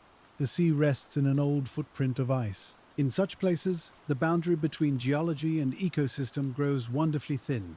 The shape of the basin affects water circulation affects light and nutrients, and those conditions influence the communities that live along submerged walls and shadowed depths. A glacial process that ended thousands of years ago can still help determine where certain organisms find shelter, how sediments settle, and how darkness spreads through water. Ancient carving becomes habitat. Back in the valley, the same principle holds among ferns and mosses rather than marine life. A hollow holds moisture and supports one kind of plant. A raised gravel bar drains quickly and supports another, while a shaded cliff face gives mosses and lichens a place to cling. The glacier did not plan any of this, but its shaping created the variety that later ecosystems could use. Form becomes possibility. You follow the possibility deeper into the night, and the valley's age seems to grow more comforting rather than more distant. The land has held ice, meltwater, bare stone, young plants, thick forest, quiet lakes and dark fjord water, all without needing to preserve one condition forever. It changes, and because it changes slowly, it feels trustworthy, like a long tide moving beneath the surface of sleep. The valley's constancy is made from change.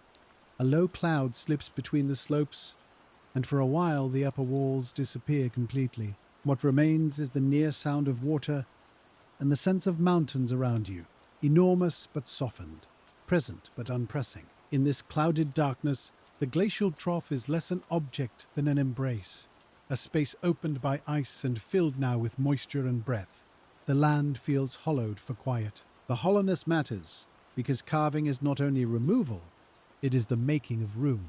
Glaciers removed rock, sediment, and older valley shapes, but in doing so, they created basins for lakes, corridors for forests, routes for rivers, and steep thresholds from which waterfalls could descend. The absence left by erosion became presence in another form, and what was taken from the mountain became shelter for later water and life. Emptiness can become generous. The stream beside you bends around a mossy boulder, and the boulder divides the current into two soft voices that meet again downstream. Perhaps it fell from the valley wall after the glacier withdrew, or perhaps it was carried in the ice and released here when melting changed the valley's surface. Either way, it now belongs to the river's music, shaping tiny eddies and holding a patch of green on its upper side. A stone can settle into purpose. The valley is full of such settled things, each with an origin deeper than its present appearance. A lake looks still, but it occupies an excavated basin. A waterfall looks delicate, but it marks the difference between two glacial depths. A forest looks timeless, but it grows on land uncovered after ice. When you notice these layers without trying to master them, the whole place becomes richer and softer at once.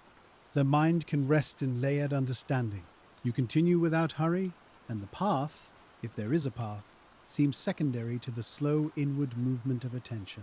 The valley is guiding you, not toward a destination, but toward a quieter way of seeing, where every surface is both itself and the result of patient forces. Rock is rock, water is water, moss is moss, and yet each one carries the long story of uplift, climate, ice, retreat, and return. The ordinary becomes deep. Even the darkness has texture now, with the lake holding one shade, the forest another, and the wet cliff a faintly different darkness where it catches the last sky. The glacier once filled this space with pale mass, but now shadow fills it more gently, leaving room for sound, scent, and the invisible movement of water. Darkness here does not conceal the valley's history. It lets the larger forms come forward by softening the smaller ones. Night is a lens of stillness. As you move deeper, the valley seems to slow the thoughts that arrive with you from brighter places. It asks for attention that does not grasp, knowledge that does not rush, and wonder that does not need to become excitement. The glacier shaped the land through pressure, and the valley now shapes the mind through quiet, giving it broad walls, a dark floor, and a sheltered basin where rest can gather. The old ice has become peace in the body, and there, beneath the rain and the low cloud, the long glacial hollow continues ahead, holding dark water, hidden sediment, and the soft green breathing of the forest. Every step remains within the valley's ancient curve, every sound returns to the same slow form, and every thought drifts downward through the story of ice becoming landscape. The night is open in front of you, and the valley keeps carrying you onward, deeper into its patient, rain-dark silence. The silence does not arrive all at once, but gathers in the spaces between the water sounds, in the soft distance between one falling stream and another. It rests under the rain, beneath the leaf drip, within the dark basin of the valley, where the old glacier's shape continues to hold the night. You can feel the land lengthening ahead, not as a road, but as a deepened place that invites attention to move slowly through it. The valley is not leading you quickly, it is letting you settle. Along the lower wall, where the forest thins briefly, the rock shows a broad surface that seems too smooth for ordinary weather alone. It may have been burnished by ice pressing sediment against it, each grain acting for a moment as a tool before being carried away or ground finer beneath the glacier. Over long spans, abrasion can turn roughness into sheen, and though rain and lichen have softened the surface since, the old polish remains like a memory beneath the living damp. Stone can remember touch. A few faint grooves may cross such rock, running in the direction the ice once moved, though in the low light they are felt more than seen. These striations are made when harder fragments frozen into the glacier's base scrape along the bedrock, leaving parallel lines that point downstream through the old valley. They are small compared with the cliffs, but they carry a remarkable intimacy because they show contact at the exact boundary where ice, stone, and motion met. The glacier's vastness becomes visible in scratches. The valley around those small marks remains enormous, and that contrast is part of its quiet power.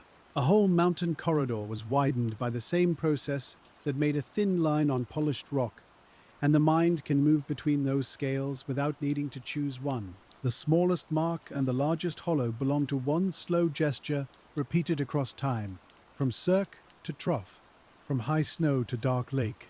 Scale here becomes gentle rather than overwhelming. Rainwater gathers in a shallow depression near the trail of your imagining, reflecting a piece of cloud in the dark ribs of nearby branches. Perhaps the depression lies in till left by the glacier, or in sediment later rearranged by meltwater, but now it holds only a quiet pool, with leaf fragments resting on its skin. The valley's history is not separate from such small things.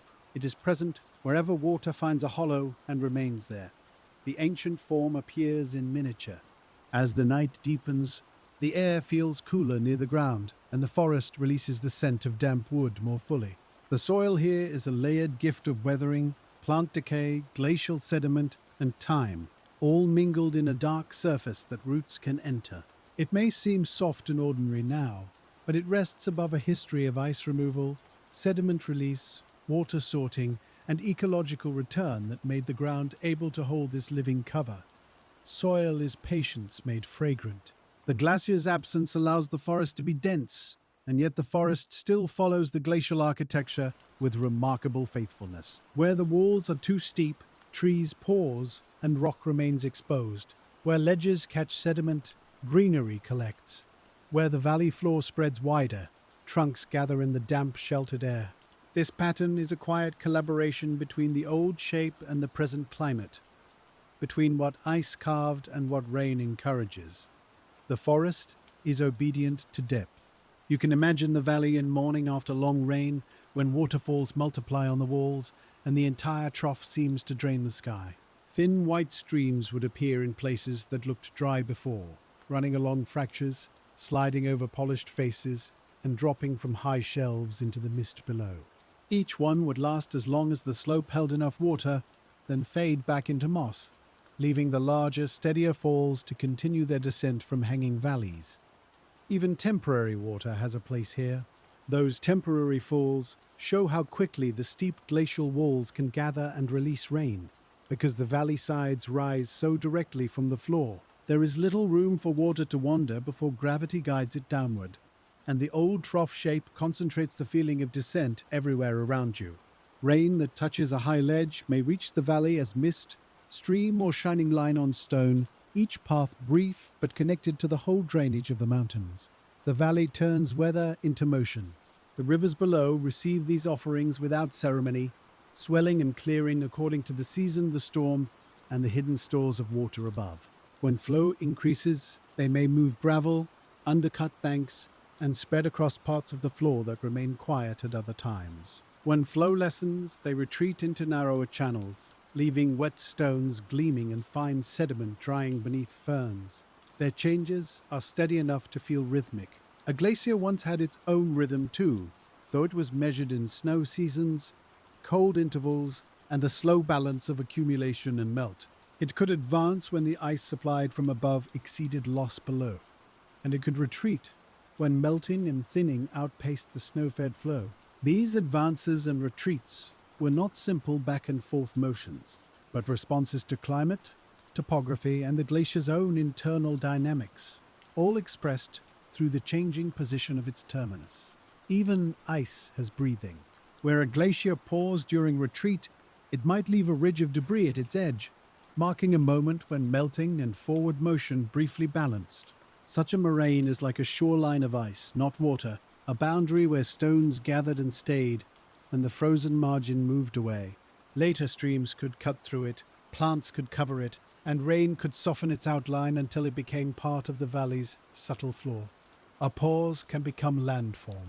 The thought of balance returns again and again in this place, because every feature seems made at the meeting point of two or more quiet forces. Ice moves, but friction resists. Snow accumulates, but melt removes. Rock stands, but cracks open.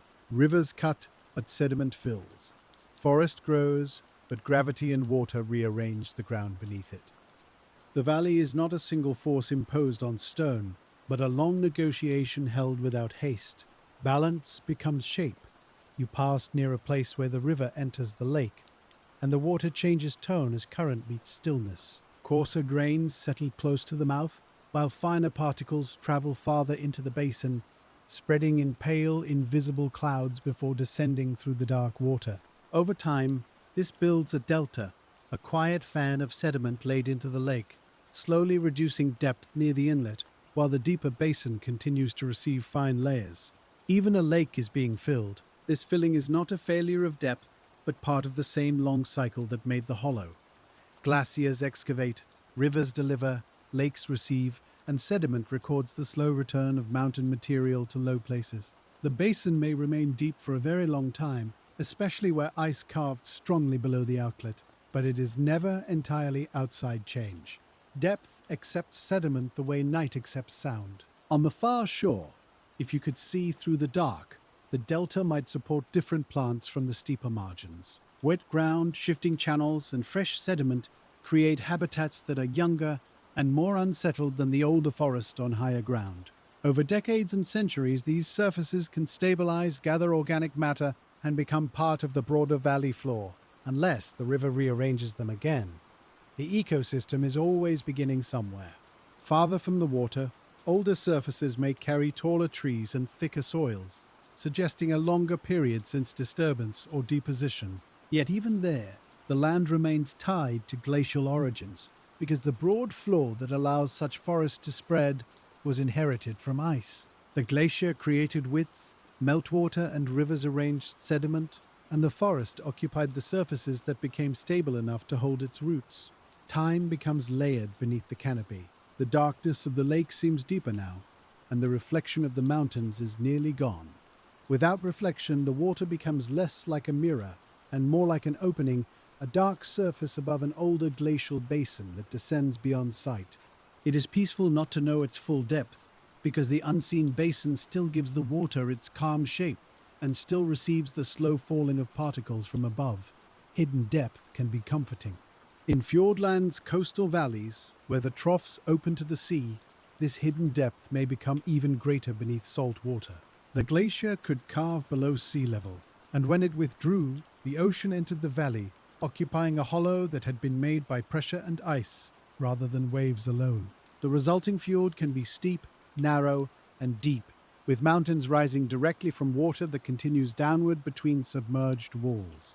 A valley can become an inlet without losing its glacial soul.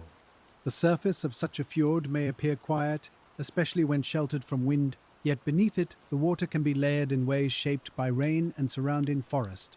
Fresh water from heavy rainfall and streams spreads above denser seawater, and organic matter washed from the land can darken the upper layer, filtering light before it reaches the depths. This creates a subdued underwater world that belongs to the same watershed as the forested slopes above. The fjord holds land in its water.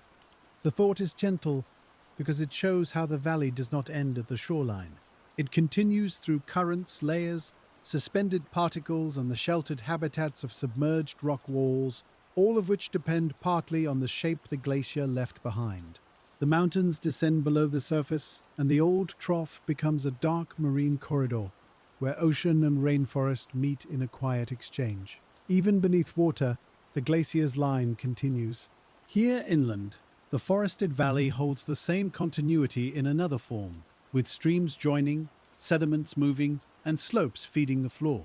Each side valley adds its own water and material, and each hanging lip sends down a waterfall that marks the difference between tributary and main ice. The whole drainage is arranged like a branching memory of the glacier system, smaller paths joining larger ones, higher hollows speaking to deeper troughs. The valley is a network of descent. As you follow that network in thought, the high basins seem to become calmer rather than colder. Snowfields may form there in winter, and though they are not the great valley glaciers of the past, they still reveal the first stage of the older process. Snow gathers, compacts, melts, refreezes, and lingers where shade and elevation allow, reminding the land of the conditions that once filled these valleys with moving ice. The past has a faint echo in present snow. The rock ridges between cirques may be narrow because ice eroded on both sides, sharpening them over repeated glacial cycles. These arêtes are high, exposed, and often hidden by cloud, but they help shape the basin walls that feed the valleys below. Their sharpness belongs to the upper world, while the broad trough below belongs to the main flow, and together they show how glaciers can sculpt both fine edges and deep hollows. Ice makes contrast from the same material. That contrast does not disturb the mood of the valley, because the upper sharpness is softened by distance, mist, and the shelter of the floor. You do not stand on the high ridge. You rest within the trough it feeds, where the sound of water comes down already softened by air. The mountains can hold sharp forms above and gentle spaces below, and the valley teaches the mind to receive both without tension. Vastness can be tender. A faint breeze moves through the trees, stirring moisture from leaves in a soft scatter that settles almost immediately. Wind does not dominate this enclosed place tonight. It only passes through, finding the long axis of the valley and following it for a little while. The glacier once followed the same general pull of low ground, though with far greater mass, and far slower speed, guided by gravity along the mountain corridor. Air, water, and ice all know downhill. The downhill direction is one of the simplest truths here, and also one of the deepest. Snow became ice because it accumulated above. Ice flowed because gravity drew it lower. Meltwater ran because the valley gave it gradient, and rivers continue because height still releases itself toward basin and sea. Every part of the system is connected by descent, not hurried descent, but the continuous yielding of higher places into lower ones. The landscape is a long exhale. You feel that exhale in the valley's length, in the way the walls seem to open ahead and close behind as mist shifts among them. The old glacier's path has become a passage for evening, and the darkness moves through it without edge. Water sounds are spaced along the trough like low notes, each fall and stream contributing to a single atmosphere that does not need to rise or resolve. The valley is music slowed into land. At your side, the wet trunk of a tree shows roots wrapped around stones, gripping not with urgency, but with long familiarity. These roots may enter glacial till, alluvial gravel, or soil made from many sources, and they bind the surface just enough to hold it through ordinary rain. In turn, the tree drops leaves, sheds bark, and eventually returns wood to the ground, adding organic matter to the mineral inheritance below. The forest answers stone with softness.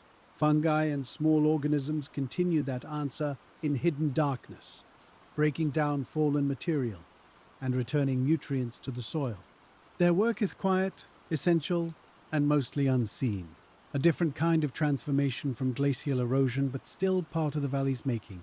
Where ice ground rock into powder, living systems turn fallen life into humus, and both processes create material that later forms can use. Transformation has many tempos. The valley's tempo now is very slow, slower than walking, slower than rain, slower even than the pulse of the stream at your feet. It is the tempo of slopes settling, basins filling, forests thickening, and old glacial marks being weathered without disappearing all at once. You can let your thoughts match that pace, loosening their edges as if they too were stones being rounded in quiet water. Rest becomes geological. There is no need to imagine the glacier returning tonight, because the place is complete in its present form.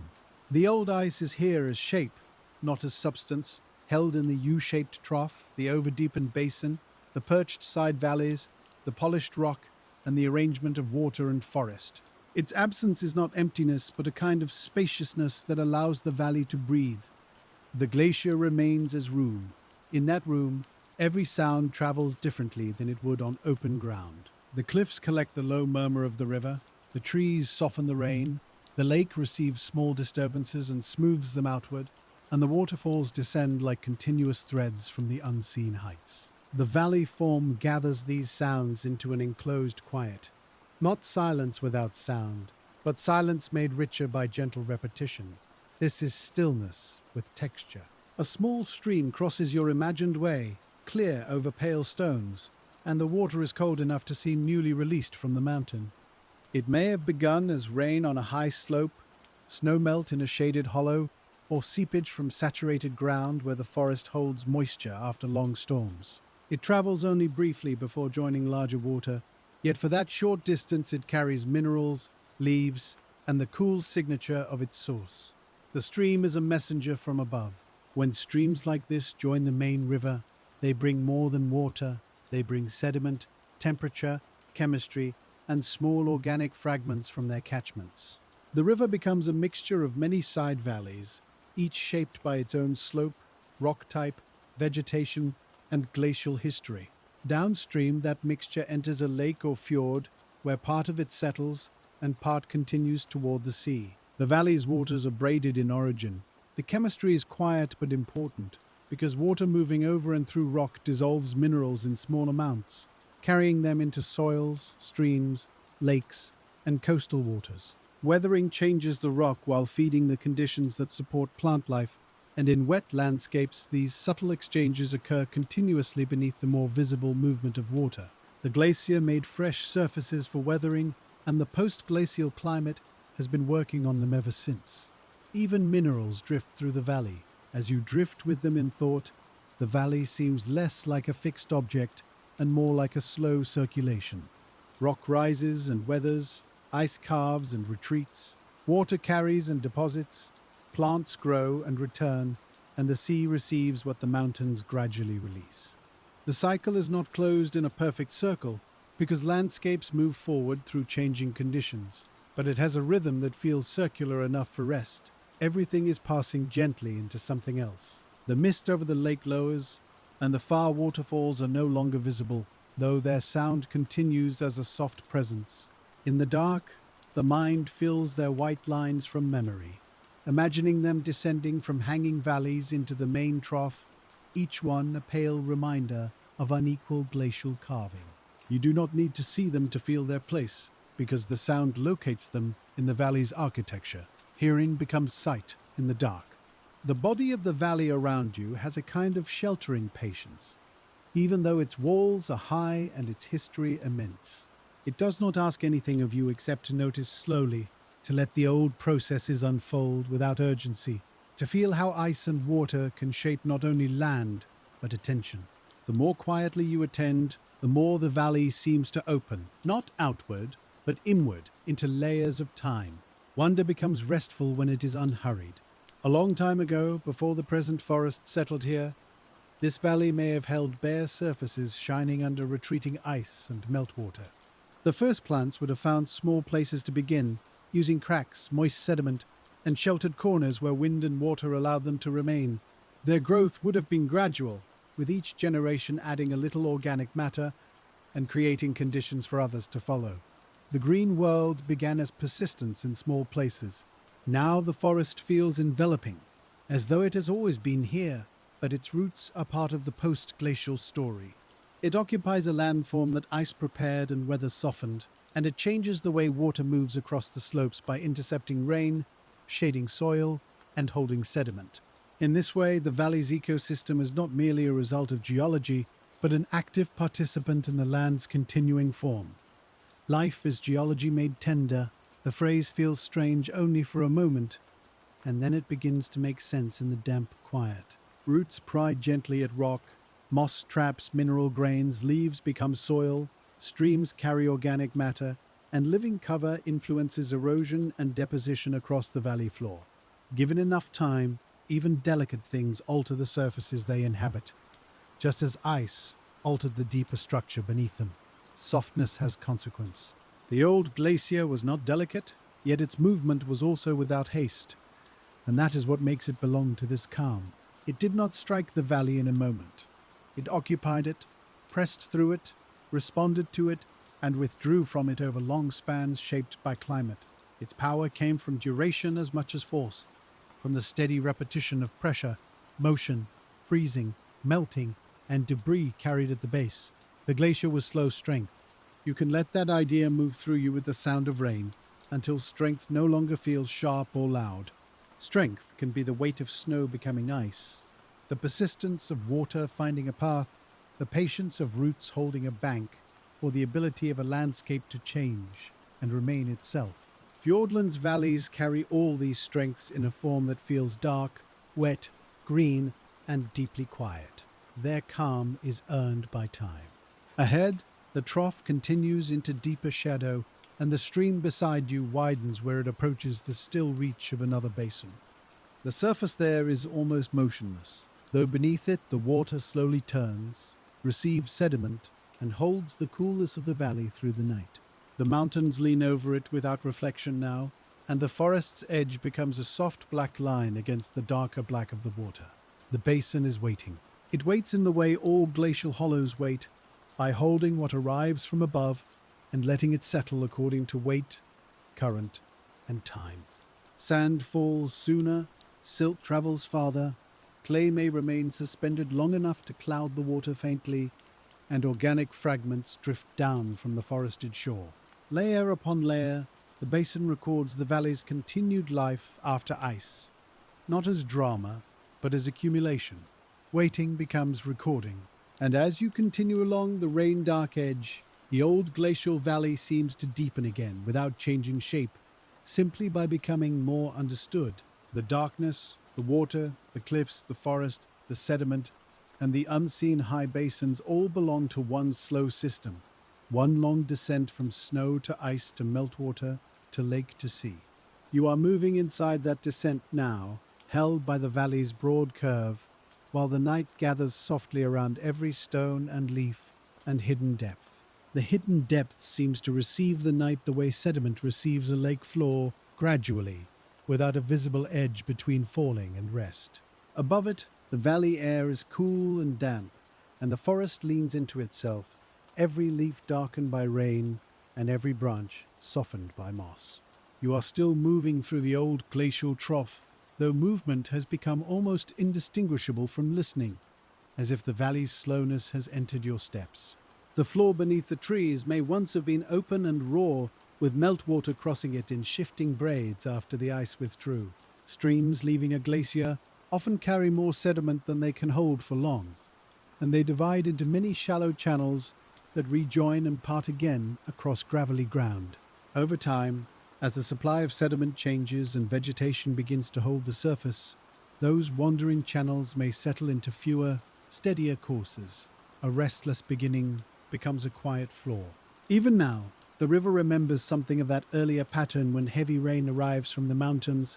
It may widen across pale stones, carry fresh material from side streams, and rearrange bars that looked permanent only a day before. Then, as the water clears and lowers, it leaves behind damp gravel, new pools, and small crescents of fine sand where the current slowed. The valley's calm includes rearrangement. This is the kind of change that belongs to sleep, not because nothing happens, but because happening becomes slow enough to soothe the mind. The glacier carved through ages, the river adjusts through seasons, and the forest grows through years, each process taking its turn in the same hollow. You do not need to follow every particle or name every form, because the feeling of the valley is already teaching what the science confirms. Time moves gently here.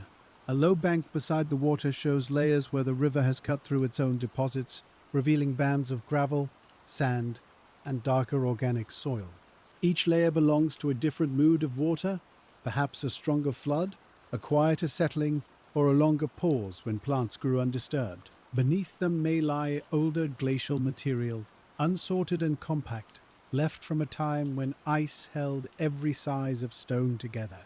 The bank is history seen from the side. Far above that low bank, hidden in the darkness, the valley walls carry their own records in ledges, scars, and damp channels.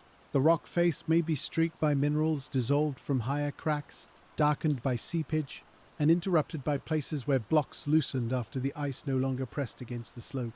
These are not signs of alarm, but of adjustment, the long settling of oversteepened walls into the climate of rain and roots. The cliffs are still answering the glacier's departure. When ice filled the trough, it supported the lower walls even as it eroded them, pressing against stone with a steady sideways weight. After retreat, that support vanished, and the newly exposed slopes had to stand in air, rain, and seasonal temperature changes. Some parts held firm, some shed fragments, and some gradually softened under vegetation, making a varied edge between bare rock and forest. The valley learned openness after being filled. This change from filled to open is one of the quiet miracles of a glacial landscape. A place once occupied by dense ice became a place through which mist could drift, birds could pass, rivers could turn, and trees could lean into damp air. The same walls that confined the glacier now hold echoes and shade, and the same floor that carried frozen weight now carries roots and water. Emptiness became habitat. You can feel that habitat in the layered sounds around you, even as the night keeps them low and soft.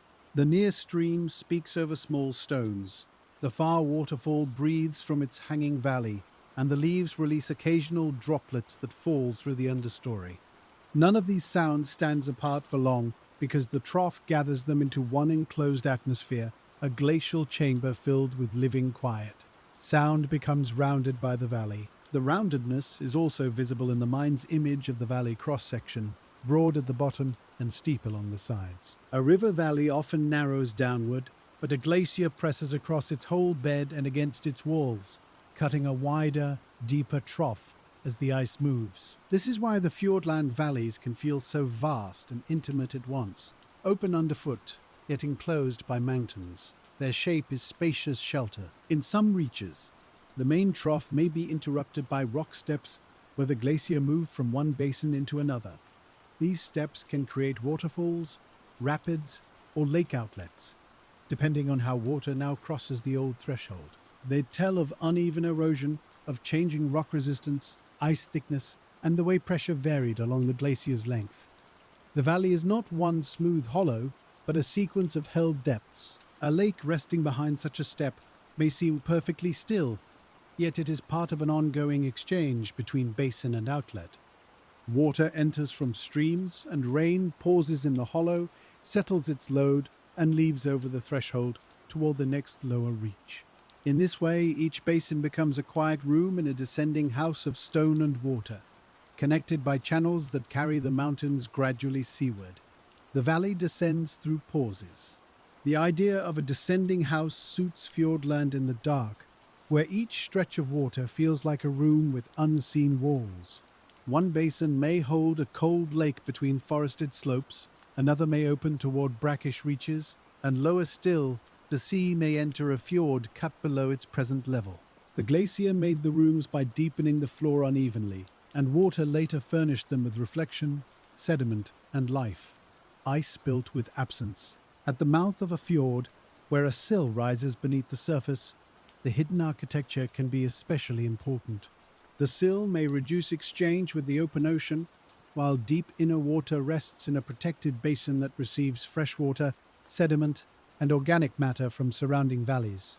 The result is a water body shaped by both marine tides and mountain rainfall, held inside walls first prepared by glacial erosion. The fjord is shelter carved into the coast. The valleys that lead to those fjords are part of the same composition, whether they hold rivers, lakes, forest, or sea.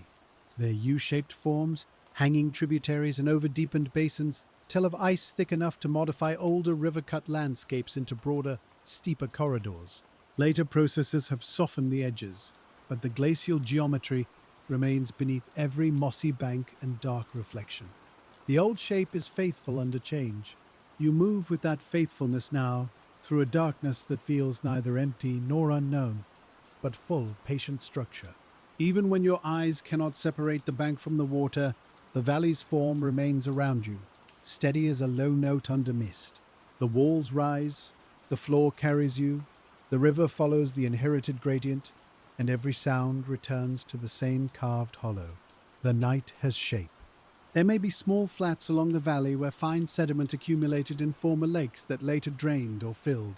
These flats can support a different kind of vegetation from the rocky slopes, because silts and clays hold water and nutrients in ways that coarse gravel cannot. Over time, what began as a quiet basin floor becomes meadow, wetland, or forested ground, and the valley gains another surface for life to occupy. A filled lake becomes land without losing its memory.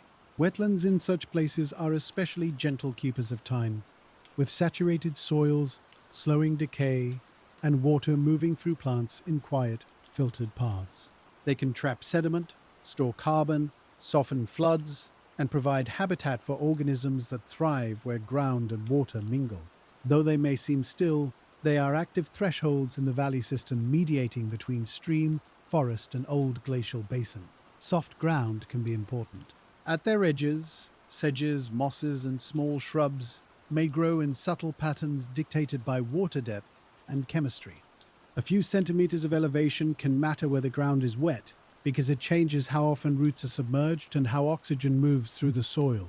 The glacier's broad hollow made room for such delicate gradients, and the present ecosystem reads them with remarkable precision. Life listens to small differences. This is one of the valley's most restful lessons, that great forces make room for tiny distinctions. Ice can carve a trough between mountains, and then a moss can choose one side of a stone because moisture lingers there slightly longer. A glacier can overdeepen a basin, and then fine sediment can settle differently with each season, recording changes too faint for hurried attention. Vastness and delicacy share the same ground. The rain thins for a while, leaving the forest to drip on its own, as if the canopy is remembering the storm after the sky has quieted. Droplets fall from leaves, strike the soil, enter small channels, and join the slow movement towards stream and basin. The whole valley continues to shed water long after rainfall eases because moss, soil, roots, and rock all hold and release moisture at their own pace. After rain, the land keeps breathing.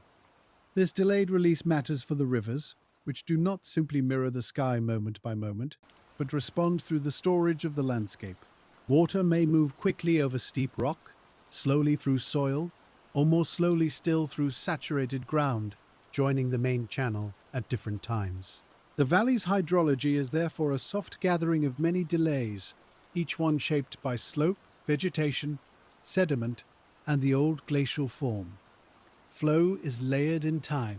The glacier's own movement had delays too, because changes in snowfall or temperature did not immediately appear at the ice front. A glacier responds through its thickness, slope, and internal flow, transmitting climate signals slowly from accumulation areas down to lower reaches. In a valley like this, the ice would have carried the memory of many seasons within its body, turning weather into movement over longer spans. Ice made climate tangible. When you think of climate in this way, it becomes less abstract and more like the valley's hidden pulse. Snowline, temperature, precipitation, and seasonal melt determined where ice could survive, how thick it became, and how far it could descend toward forest and sea. The carved valley is therefore a record of air as much as rock, a place where atmospheric conditions were translated into stone geometry.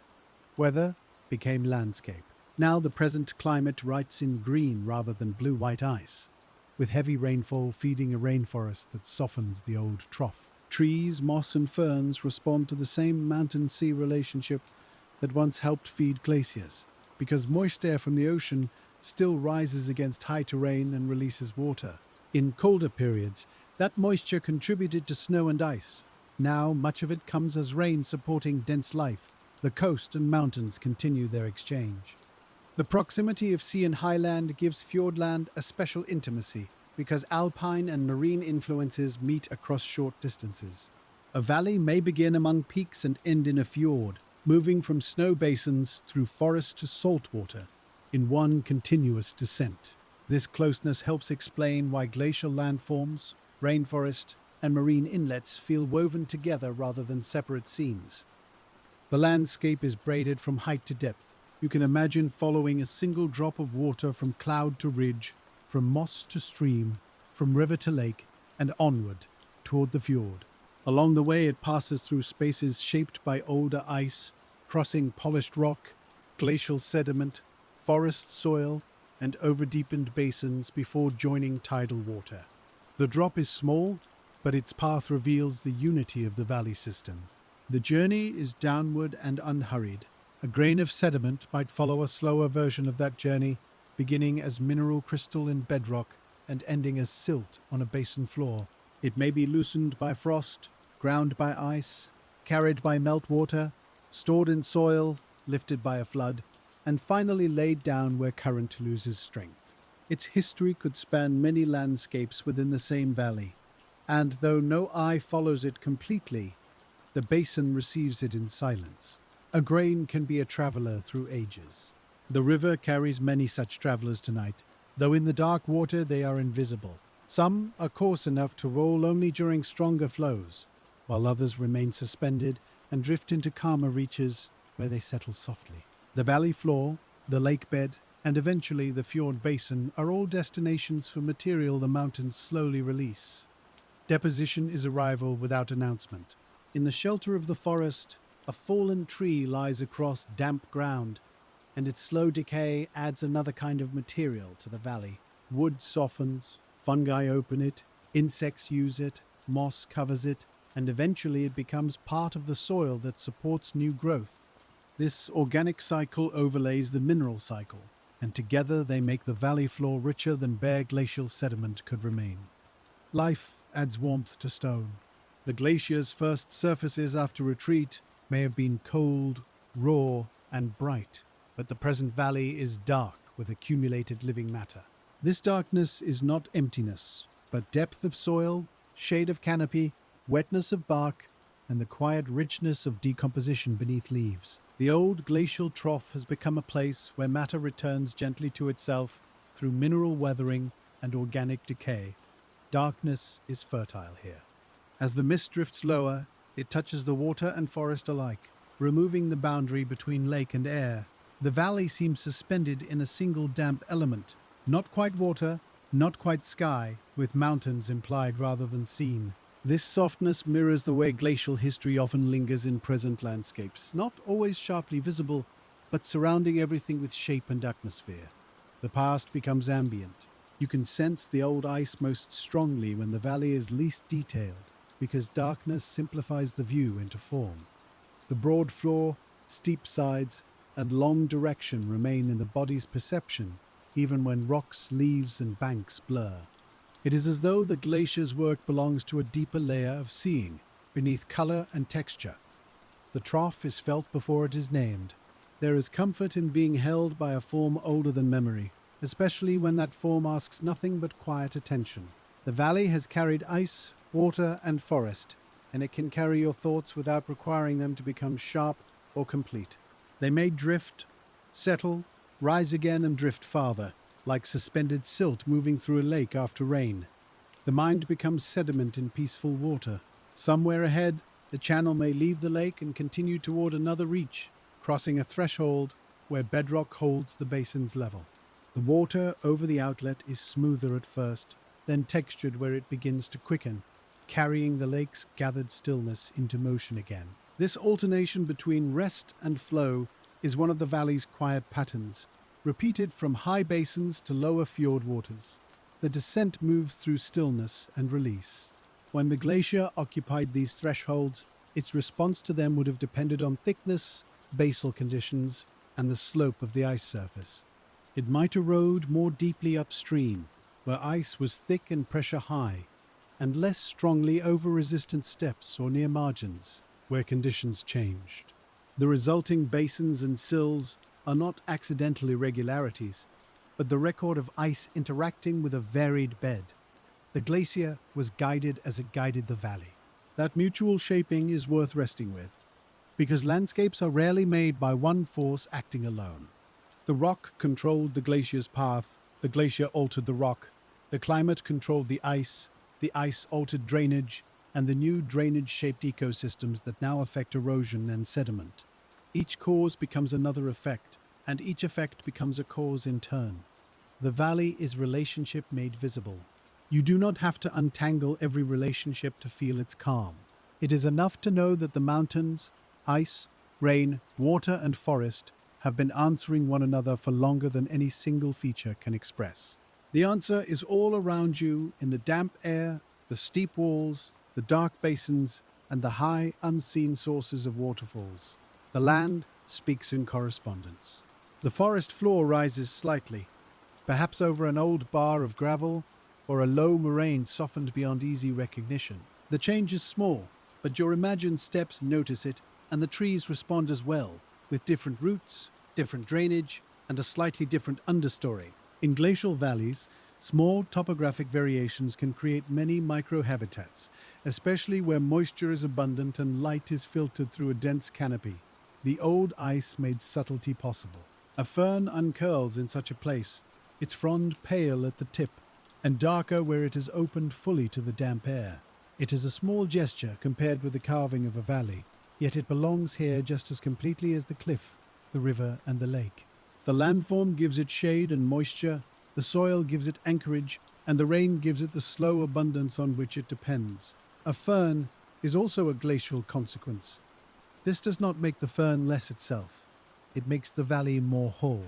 Every living thing is immediate and present, but also connected to inherited conditions, to the depth of the trough, the flow of water, the stability of surfaces, and the chemistry released from rock. Ecology and geology do not merely meet in textbooks. They meet under leaves, in roots, and along the wet edges of stones. Connection is quietly everywhere. A small pool beside the river holds fragments of reflected sky, though the sky itself is almost gone. The pool may last only until the next rise in water, but for now it contains a tiny calm within the larger calm, a basin within the basin. Its muddy edge records the footprints of water more clearly than any passing animal, showing where the last high flow reached and then withdrew. Even the smallest pool has shorelines. Shorelines in glacial landscapes can appear at many scales, from the edge of a puddle to the strand lines of former lakes. When ice blocked drainage, or when meltwater ponded behind sediment, temporary lakes could form and leave terraces, deltas, or fine deposits that later remain after water levels change. Some traces are obvious, others faint beneath vegetation, but all belong to the valley's history of filling and draining. Water has remembered many levels. Those former water levels add another layer to the valley's already layered story. Ice carved the hollow, meltwater filled parts of it, sediment settled, outlets changed, and the forest eventually crossed surfaces that were once underwater. The present valley is therefore not simply post-glacial in one way, but post-glacial many times over, through successive arrangements of ice, lake, stream, wetland, and woodland. Time gathers in overlapping forms. The night makes such complexity feel simple because the senses receive it as atmosphere rather than analysis. You hear water, smell wet leaves, feel cool air, and sense the mountains rising beyond sight, while the mind gently holds the idea that all of this rests in a glacial hollow. The explanation does not need to push forward. It can lie beneath the experience like bedrock beneath moss. Knowledge becomes understory. As you follow the valley's inner quiet, the old glacier seems less like an event from the past and more like a deep current within the landscape. It is not moving now, and yet everything moves according to the forms it made, from rivers and sediments to forests and fjord waters. The glacier has become the condition through which later processes express themselves. It is gone and still guiding. That kind of presence through absence is one of the valley's most soothing mysteries. You cannot see the ice, but you see the trough. You cannot hear the grinding, but you hear waterfalls from hanging valleys. You cannot feel the pressure, but you feel the breadth of the floor. Absence here is not a blank, but a shape strong enough to hold rivers, forests, and sleep. The missing ice is spacious. The water ahead darkens where the channel passes under overhanging branches, and the leaves make small, irregular shadows on its surface. Beneath those shadows, current slides over stones that may have been carried, rounded, sorted, and abandoned by several different phases of the valley's history. The stream does not pause to name them. It uses whatever is given, bending over and around each piece with steady ease. Water is acceptance in motion. A little beyond, the bank steepens where the river has cut into older deposits, and roots hang in the exposed face like fine dark threads. They hold the soil for now, though future flow may undercut them further, allowing material to fall and join the channel. This is not failure, but exchange, the valley floor giving sediment to the river and the river carrying it toward quieter water. Edges are temporary by nature. The glacier once made far larger exchanges, taking rock from the mountains and transporting it down the valley in its frozen body. Some debris moved at the base, some within the ice, and some on the surface after falling from cliffs, all eventually becoming part of moraines, till, outwash, or lake deposits. The valley's sedimentary inheritance is therefore mixed in origin, like a long conversation among slope, ice, and water. The glacier was a carrier as much as a carver. Carrying matters because erosion is not only cutting away, it is moving what has been loosened to a new place. A hollow can deepen because material is removed, a ridge can form because material is left, and a plain can spread because rivers redistribute what ice delivered. The shape of the valley depends as much on where sediment went as on where rock was taken. Removal and arrival belong together. In the quiet of night, these processes feel less like mechanisms and more like gestures repeated until they become landscape. Snow gathers, ice moves, stone yields, water settles, roots hold, rain returns, and the valley continues to be made through repetition. Each verb is simple, but together they produce a place of great depth and calm. The land is composed from ordinary actions. You can let the repetition carry you the way a long, low tide carries floating leaves without haste. There is snow in the high memory of the valley, ice in its carved breadth, rain in its present air, and the sea waiting where the trough opens outward. Between them lies the forest, not as interruption, but as a living softness growing from the glacial floor. The descent is continuous. The valley's walls, though mostly unseen now, remain near enough to shape the feeling of enclosed air. Their steepness reminds the body of the ice that deepened the trough, while their moss and trees remind the mind that exposed stone can become host to life. Between wall and floor, between fall and stream, between old cold and present green, the whole place rests in a balance that does not need to be perfect to be peaceful. Balance can be breathing. Somewhere above, a waterfall strikes a ledge before continuing downward, and the change in sound is faintly different, more dispersed, more airy. The ledge may be controlled by harder rock, a fracture pattern, or a glacial step left in the hanging valley's descent toward the main trough. Water simply follows, adjusting its form to whatever stone offers, and in doing so it reveals the hidden structure of the mountains. Flow is reading the rock. You are reading too, though slowly, not with urgency or effort, but with the restful attention given to rain on leaves before sleep. The valley does not ask you to interpret everything. It gives enough meaning in each sound, each dark slope, each imagined polished stone. The science is present, but softened into the rhythm of the narration, like a current moving below a still surface. Understanding can float. The deeper the night becomes, the more the valley seems to open inward toward its own beginnings. You can feel the path back to snowfields, to cirques, to ridges sharpened by ice on both sides, to the places where storms left enough winter behind to begin a glacier. Then you can feel the path forward again, down through the trough to lakes, rivers, and the salt-dark fjords of the coast. The landscape is a loop of memory and descent. At the coast, where fjord waters rest between cliffs, tidal motion adds another rhythm to the valley system. The tide rises and falls in a basin that owes its depth and steepness to ice, while fresh water from rain and rivers continues to spread over denser seawater. Sediment from inland may settle in sheltered reaches, and organic matter from the forest may darken the surface, making the water feel deep even near the edges. The sea receives the valley without erasing it. This connection between inland trough and coastal fjord gives Fjordland its sense of a world partly submerged. Mountains do not end neatly at a shoreline, they descend into water, and the glacial valley continues below the surface as a hidden corridor of depth. The same cliffs reflected above may continue down into green-black water, where the carved basin holds tides, suspended particles, and quiet marine life. The valley keeps going underwater, yet tonight you remain beside the inland water, where the forest edge and river sound are close enough to hold attention. The sea is only an idea ahead, a deeper continuation of the same glacial story, while the present moment rests among wet leaves and dark stones. It is enough to know that everything here leans toward that eventual meeting, as all water in the valley slowly follows its inherited path. The mind follows downstream. The downstream path is not only physical, but also temporal, because it carries the landscape from its glacial past into its living present. Each reach of water you imagine passing belongs to a later chapter of the ice's departure, with lakes, deltas, forests, and fjords occupying spaces once held by frozen mass.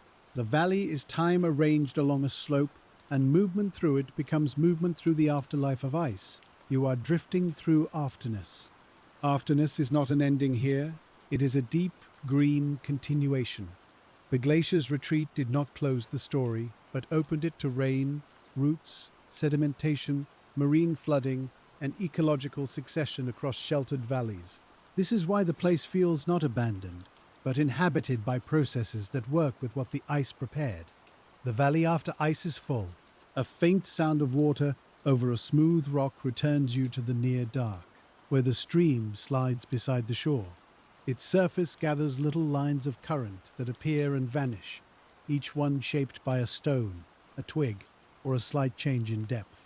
This small flow is the present tense of the valley, easy to overlook beside the scale of glaciers, yet essential to the ongoing life of the trough.